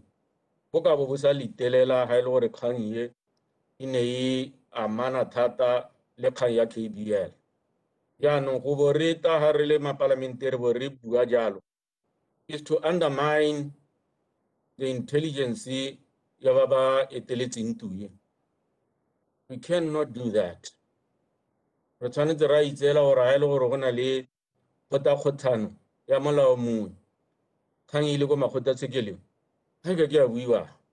mme gore o bo e leteletse yana Mr. Speaker ke ka go lemoga gore kgang ke molao hela o phepa o tanka tona o sa arabeng sepela se bangwe ba ipolelang gore o araba dikgang dingwe mme seo ke re ke se leboge ebe ke leboge gore tona ba tsweletse ka molao mo nako ya clarification your honor Mr. clarification Speaker ga nke ke nne le clarification a ke na nako ke dikgang tse di thamaletseng hela tse di utlwiwang ke mongwe le mongwe le di ska ke ntse betsa tsietsa ope wa mapalamente mme ke be ke supe jalo Mr. Speaker ke re ke a leboga tona gore o bo tsile ka molao o libetse o monela marulwana pele gore ha re ka nna mo seemong se re ke le ra nnang le sone mo pitaganong ra bo ra ipolela gore a re dirise molao motona wa state of emergency kana re nne le melao e ka laela e ka nnang bonolo mme re ntse re laola. So se se tona ke go laola theko le thekiso ya bojalwa. Mme ke be ke supe jalo Mr. Speaker gore gape o bo tisa tekatekano ya go tshwara bone barekisi kana bagwebi ba bojalwa ba bagweba ka bojalwa ka seemo se se lekalekanang, ka gore se re se itemogetseng ke gore go ne go na le gore bangwe o ka re yaanong ba ne ba ipelaetsa gore bone ba beilwe ka ko mosing. Go na le ba di-license tse di rileng tse di sa treatiweng kana tse di sa tseweng ka tsela e tshwanang ga go thibelwa thekiso ya bojalwa kana go bewa melao ya dinako tsa thekiso ya bojalwa. Mme gore bo dirile yalo tona ke so se se molemo hela thata. Mme gape ke be ke supe jaana gore tona kana ga re batle gore bojalwa bo dirwe jaaka go dirwa ga bo the black market,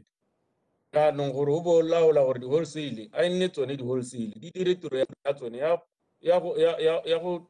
ntsha dithoto di rekisetsa dikgwebo. Ke so se molemo se tla thusa dikgwebo le tsone gore di ye go itshitela,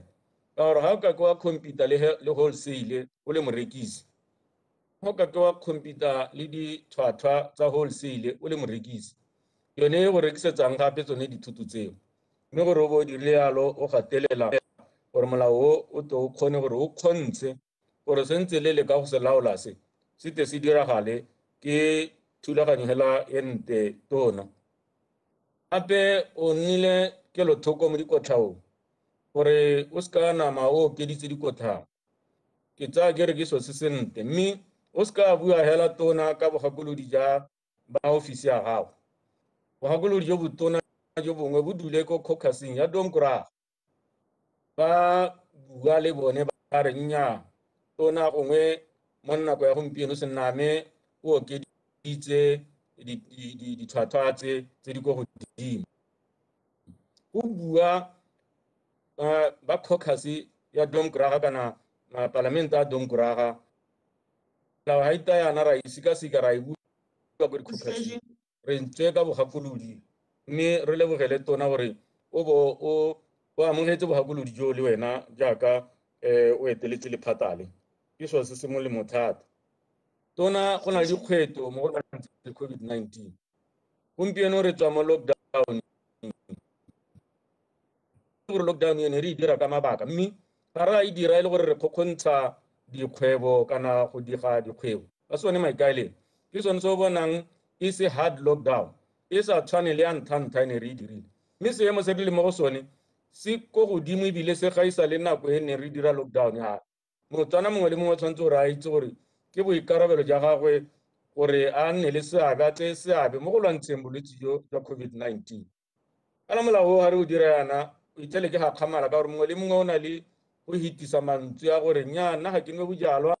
nnyaa nna ga ke monwe wa bojalwa, mme kare ga o bona mafoko a simolola a thaiwa jalo o itse gore kgang thata. Jaanong ke ne ke re that disclaimer ga se gore e thusa ka sepe, e supa hela gore ga se kgang e mothogo ke tshwanetse gore e merothe ka dinao. Le rona re le mo pusong re eletsa go dira tiro, le rona ba re promisang batho re bolela batho gore re a go ba direla ditiro. Ga gona ka ga re ka lwang le sepe se se thusang gore go dira tiro. So ya re batho ba bangwe ba bua e be re batle go dira ditiro. So ditiro ra letsa matshelo a batho pele ra bona gore matshelo a batho a sireletsegile. Mr. Speaker, ke dingwe tsa itšhaile Mr. Speaker. Thank you very much. Me ke go ema nokeng tona ka botalo le batswana ke tsa gore ba go utlwe sentle le bone ba se ka ba go utlwa ka tsa. Thank you. Ya re caucus ka Deputy Speaker se. Ke a leboga Mr. Speaker. Ke ne ke re ke simolla hela ke supe gore Mr. Speaker a nyame a state of emergency simologa e ne e le kgang e nne e thamaletse hela gone gore state of emergency re tshwanela ke gore re se dirisetse go baakanya melao ya rona gore moving forward re se ka ra iphitlhela re le mo seemong se e leng gore jaanong state of emergency re se dirisa e le yone tsela ya go busa. ke ne ke batla go simolola hela ka go gakolola tona le batswana magoko one a ke a buileng mo ngwageng o o fetileng. Ke batla go supa gampieno Mr. Speaker gore nna go ya ka ke bonang dilo ka teng kgang e tona a e tsenyang ko 3-2 ke belaela gore ke kgang e leng gore ga nne e le kgang tota e ka bo e le kgang e yang go appeara ko melaong ya Public Health Act ka gore tota hela I think maikaelelo ke gore ko bohelong ja letsatsi re batla gore the Director of Public Health a kgone gore a ba le mo seemong sa go ka laola diemo tse di ka re ntshang mo tseleng ya go laola bolwetse jo, mme a re neela Director of Public Health dithata tsa gore a ba ka laola le yone thekiso le tsamaiso ya bojalwa. Nna ke tsaya gore tabo re dira gone mo go siameng ka gore re le ka gone go strengthen the Public Health Act gore e kgone gore ka bo yone e kgone go laola seemo sa bolwetse. Yaanong ke sone se e leng gore nna ga ke itse gore 3-2 e tsenyeditsweng gone ha ka gore tota hela ikelo la rona ke gore re tswe mo thulaganyong ya state of emergency mme re tswa mo go yone re bo re ka iphitlhela le gore na le molao o ka laolang seemo sa bolwetse ja COVID, and in fact not only bolwetse ja COVID and future pandemics tse e leng gore re ka nna le tsone tse e leng gore gongwe di ka helela e le gore di batla gore di laolwe ka go fokotsa tiriso ya bojalwa. Having said that, Mr. Speaker, ke batla go supa gore the alcohol or the liquor industry mo nakong ya gampieno tota e sule e bolailwe ke state of emergency le melao ya sone. Mme kana re a itse gore botshelo ja batswana ntse kra botshelo ja batswana bangwe le dikgwebo tsa bone e ntse e le tsone tsa bojalwa, mme ke utlwa botlhoko gore mo nakong ya gampieno go itshupa o kare goromente o dumela gore bojalwa ke jone hela kgotsa ke sebe se se tona se e leng gore se dira gore jaanong bolwetse bo golele ko godimo. Mme yaanong se se ntshwenyang ke gone gore e re goromente a dira jalo bojalwa yaanong jo bo sa letelesegeng, bojalwa jo bo gale go gaisa bojalwa jo bo turang go gaisa bo simolotse go tsena ka di-bordera tsa lefatshe la Botswana bo humanegisetsa batswana ba ba setseng ba humanegile ko pele ko Francistown. Mr. Speaker, bojalwa jo bo tswang ko Zimbabwe o tsena hela ka tsela e ya gamatsang mo e leng gore yaanong ditlhwatlhwa tsa bojalwa di ile ko godimo. Bojalwa ga bo sote ko toropong bo a noa ka seemo se se ko godimo. Mathata ke gore ditlhwatlhwa tsa jone ka gore bo tswa ko Zimbabwe ebile bo rekisiwa ka di-backdoor, ditlhwatlhwa di ile ko godimo, bana ga bana sešabo ka gore batho ba tsweletse ba nwa bojalwa ka tsela e e ko godimo ka gore goromente o tswetse jo bo cheapi jo e leng gore batho ba nna ba bokgona, mme yaanong batho ba bone plan ya gore ba ka nwa ka tsela e ntseng yang ka gore tota hela ba e leng gore ba nwa ga gona gore re ka ba kganna ka tsela e ntseng. Mme Mr. Speaker, ne ke re tota re tshwanela ke gore yaanong re bone le rona re le babusi gore go ka diriwa ka tsela e ntseng jang gore thulaganyo ya bojalwa e boele, dikgwebo tsa batho di tsoge bate ba kgone gore le bone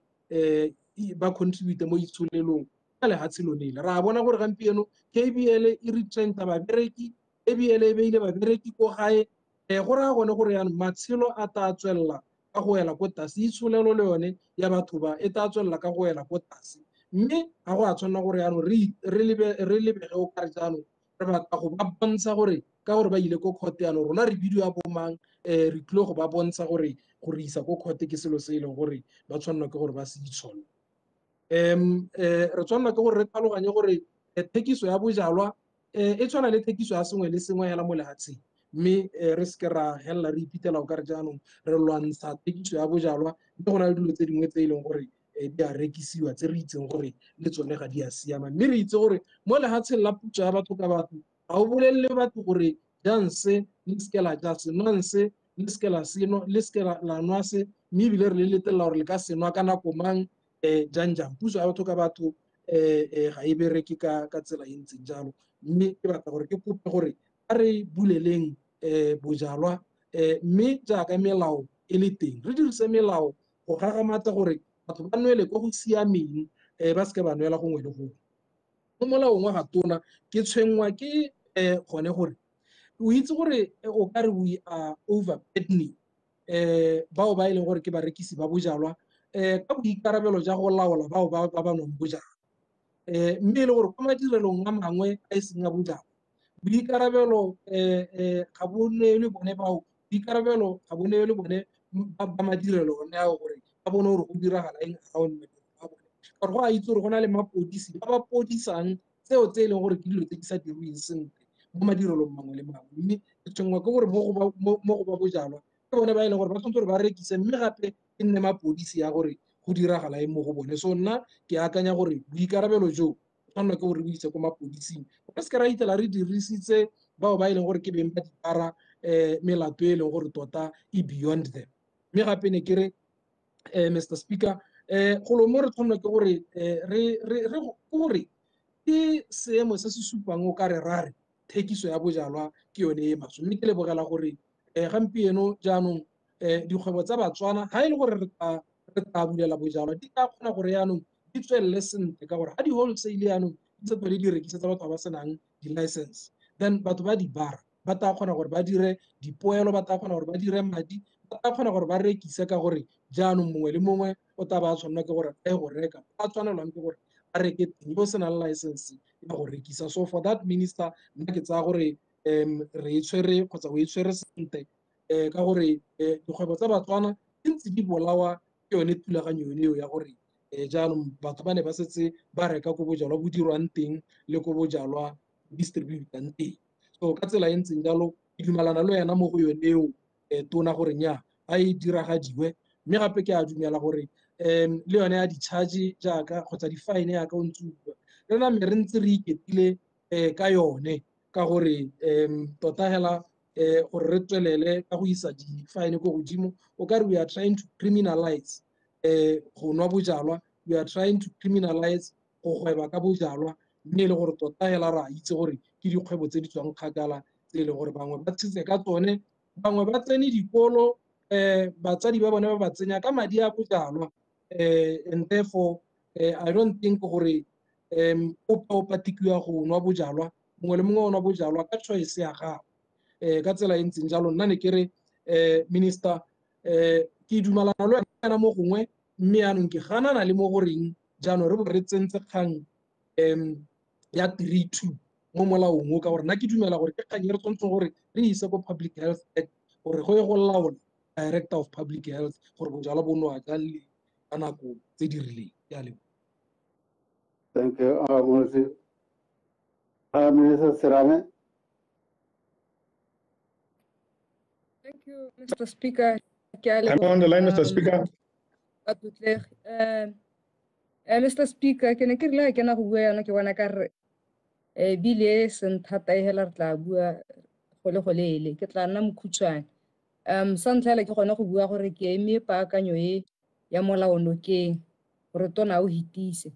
mme gape Mr. Speaker ke re e dumela gore melao ya rona hela ka go harologana ga yone re tshwanetse re tswelele re ntse re e baakanya re e tlhabolola gore e kgone go emelelana le diemo di pehela tse di ka nnang teng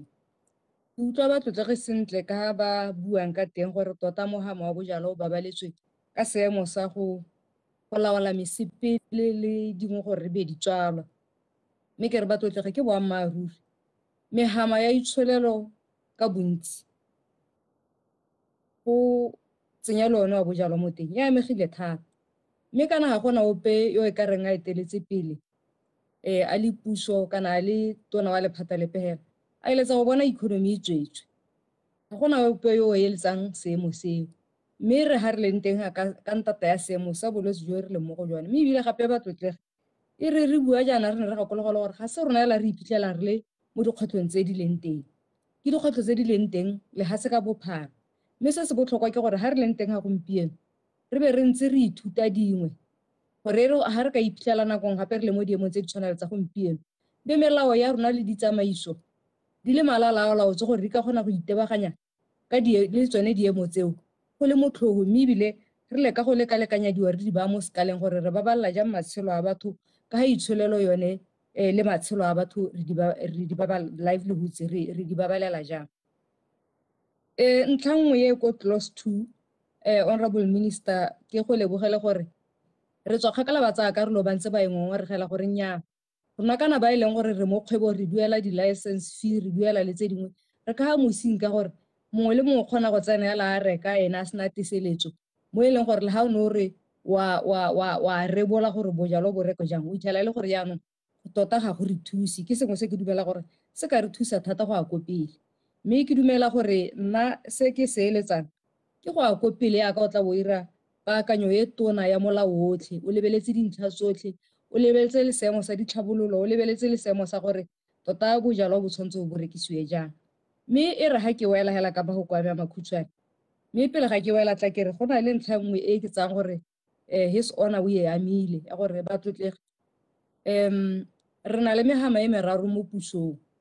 mongwe le mongwe o dira ka o ikemetse jalo he melao e pe re tlang ka yone ga e ka ke a emisiwa ke gore ba mogama mongwe wa puso go na le sengwe se se diragalang ka gore re dumalana hela gore mongwe le mongwe wa megama e meraro o ikemetse jalo he minister re se ka be ra go tsenya stress ka dikgang tse dingwe tse re di buang mo gongwe mme o re utlwele botlhoko o re itshwarela ka gore mo gongwe ba tlotlege ke a ba tlhaloganya gore ba buisiwa ke kutlo botlhoko ya gore hei tota itshwelelo e babaletswe bana ba rona ba bangwe ditiro ga di bonale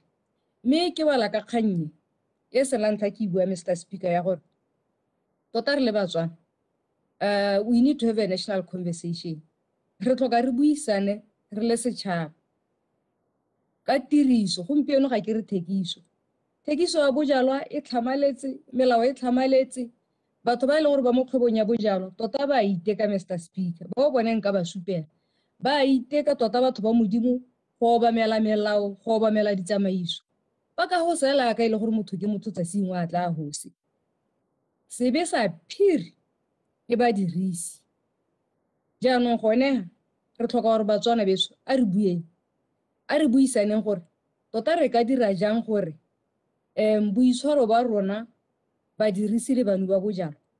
bo se ka ba re tsenya mo seemong se e leng gore jaanong ba e leng gore bone ba tshela ka bone ba mo kgwebong jaanong re ba ba khamosing mme gape ke eletsa gore e re ga re buisana yana re le batswana go na le ba bangwe ba e leng gore ga go tsotso ba buela ko godimo a ba buele ko godimo le ga bojalo bo buletswe ba buisana le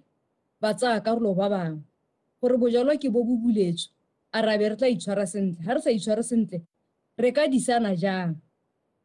re se ka ra solwela gore puso ke yone e ka tlang gore disa ke dingwe tse di tlhoka gore re di bue tse ga re ka se ka re ke yone le ko tharabololo e leng teng o bona molao go na le ga o helelang teng boitshwaro jwa motho ke jone jo botona ke llela ba e leng gore ba sale ba segetswe ga thoko dikgwebo di tswetswe bana ga bana se ba se jang mme le megama e mengwe wa itshwelelo nna batlotlege gakologelong gore re rile re lebelela 3 weeks e tla re after 3 weeks yo ra go seka gore a dipalo tsa bolwetse di ya ko tlase a dipalo tsa dintsho di ya ko tlase re setse re kentile batho le ka bokete jo bokae nna ke na le tsholo la gore tla re after 3 weeks yo ga re lebelela dio tse tsotlhe ra itlhela go gongwe go tokagetse ra lebelela megama e harologaneng ya itsholela gore re ka repisa ga kae ra gore botshelonyana bo tsene mo itshwelelong ka gore nna kana le nna itshwelelo ga go tswetswe jaana ke a sokola Mr. Speaker makgetho ga a tsene ke dio tse ke batlang gore ke na le tshologelo Mr. Speaker gore after 3 weeks go ka bo go tokagetse mme ra kgona go bona gore nya mme go na le ko re ka repisang teng go na le ko re ka baakanyang teng mme at the end of the day it is going to take each and every one of us gore a nne le boikarabelo a dire se se siameng badirisi ba bojang re senyeletsa ba bangwe re senyetsa batho dikgwebo a ke re go itsheka-tsheka ba tsaya karolo a ko lo bue lo se ka lo buela lo re go bula o senana go bulwa le bua malatsi a mabedi bele ema ga khoneng hale ga go senyega le be le boela ko pusong le re puso go senyegile a re ipaakanyeng batswana beso a re baakanye e seng jalo go tlile go nna bokete ka gore se se botlhokwa gone ke gore a re babalele botshelo jwa motho pele ga re babala tse dingwe economy ka boela mo seemong mme motho ga a tsamaile o ile ga a boe ka mogoko a kalo Mr. Speaker ke ne ke emaela yalo ke re ke eme molao paakanyo o nokeng ra go leboga honorable minister. I thank you Mr. Speaker. Thank you, Minister. Amakwija. Thank you, Mr. Speaker. Ke a le dumedisa batlotlegi. Ke ne ke re le nna ke eme jalo ke ema tona nokeng ka molao o. Motsamaisa dipuisanyo tsa palamente ne ke re go botlhoko thata gore ebe re tshwantshanya dikwatlhao tsa dibeteledi le dikotlhao tsa tiriso ya bojalwa ka gore dibeteledi di senya botshelo jwa ngwana kana tsa yo hela yo beteletsweng go ya go sa feleng ga bojalwa tota e le sejo ba e leng gore ba bonwa ga ba bonwe re itse gore ke sejo se e leng gore sa jewa tota gore re tshwantshanye dilo tse pedi tse go nkutlwisa botlhoko ke le nne mme gape ke re gore re le puso re se ka ra tlhabolola molaokakanyetso wa bojalwa ka gore bangwe gongwe ba ipelaetsa kana ba na le dingongora re sa bone ha re leng teng re le Batswana mo nakong e leng gore re tshwanetse go tla ka methale ya go bona gore itsholelo ya rona re e busetsa go e tshwantseng go nna teng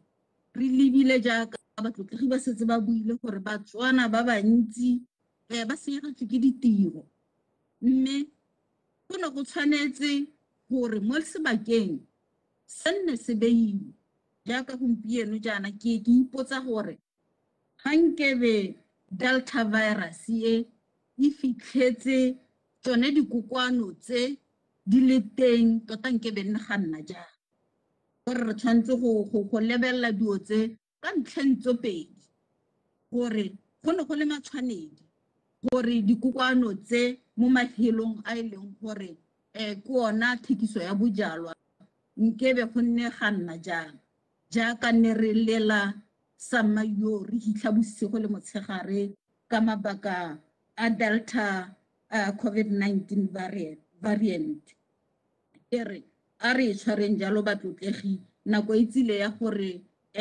re lebe methale e leng gore re busetse itsholelo ya rona go e tshwanetseng gore e nne teng mme gape ke re gone go linka COVID le consumption of alcohol ke yone eo ya gore go tlebe go phuthaganwa go sa tshwanetseng go phuthaganwa teng ke gopola gore le mo malapeng tota e ne le borai mo go rona gore re be re kopana re nwala majalwa ko lapeng go kebe nna ga bifa hela mo go maswe Mr. Speaker ya bobedi ke lebaganang le Batswana ko gae ke re Batswana ko gae bogolo jang ba rotlhe batlotlegi ba ntse ba bua gore bangwe ba rona ga re godisitswe ka khadi e leng khadi e senya gompieno ya modaefo re godisitswe ka majalwa a Setswana ba e leng gore gantse re leba melao tona re ko re lebe gore tota batho ba gare ba be ko mosing ka gore malapa a mantsi nna bogolo jang mo kgaolong ya me batho ba tshetsa malapa a bone ka majalwa a Setswana bogologolo ke a itse gore mmuso o ne a re tsaya puso ba ne ba re thusitse ba ne ba tlhogontsha thekiso ya bojalwa ba Setswana gore majalwa ona bona sekgwa a kwa rekwe jaanong ke re tshwanetse go leba kganye gore go a pele majalwa a Setswana a e leng gore ra itse a re godisitse gompieno ana a tshwere malapa bogolo jang a eteletsweng ke bomme pele nna mo kgaolong ya me ka gore ke mo sehubeng sa Gaborone mme jaanong ke re ke kope Motswana ko gae gore go na le mananeo a le mantsi a ga goromente ntse ke tsamaya le dikgaolo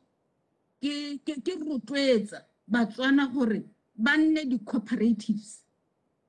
o palang gore lona ba mmopane ga phatswa le nne le cooperative e leng gore le ka ira wholesale mongwe le mongwe ho a itse gore kana wholesale ye ke a Batswana ra go reka teng ga re ba rekela re tlebe re ba thusa re thusa le motse wa rona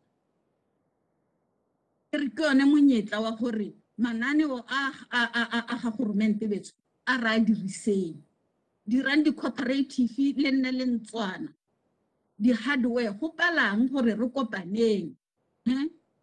go na le bana ba bantsi ba e leng gore la ba bona mo mebileng ba ba irang dilo tse di farologaneng tsa kago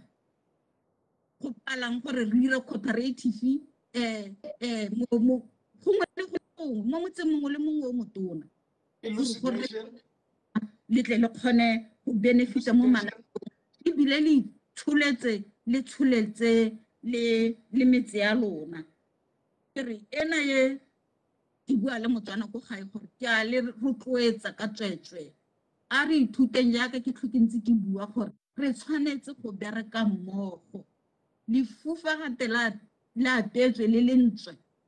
la butswa lone la sala ke sone se ga re le lehatshe ga re ka ke a ba ra go pebetswe go diragetseng ka letsema go diragetseng ka lerato la motswana le le kana-kana le leng gore ke lone o ne o itse gore ka wena ga a sena se ra go mo lemela ka mosola go lemela yo ka mosola go lemela yo ke one mowa o wa Setswana sa rona se reng gore se tshwanetse go se busetsa go re tswang teng ke yone hela e ka re thusang ke re ke dumalana le ba ba reng a di-hotela di di-restaurant begetso di rekisa bojalwa a dikotlhao ga re ke ra tshwantshanya kotlhao ya dibeteledi la bojalwa a re name re segetse ga e leng teng ke a leboga Mr. Speaker. Thank you, Mesa. When we come back, it will be over Dr. Thabang. Without members, it is stuck 1 o'clock. Area Hukpa Buraganel. Thank you very much for joining.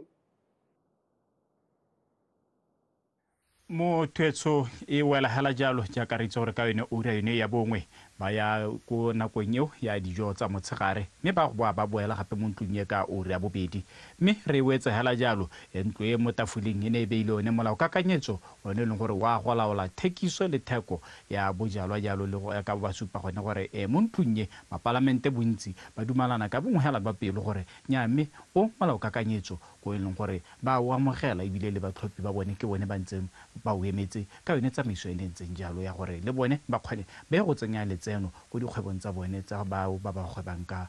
bojalwa ke re motho sala sentle mme o sale le mananeo mongwe a Botswana Television re tla boga gape re kopana ka ura ya bobedi.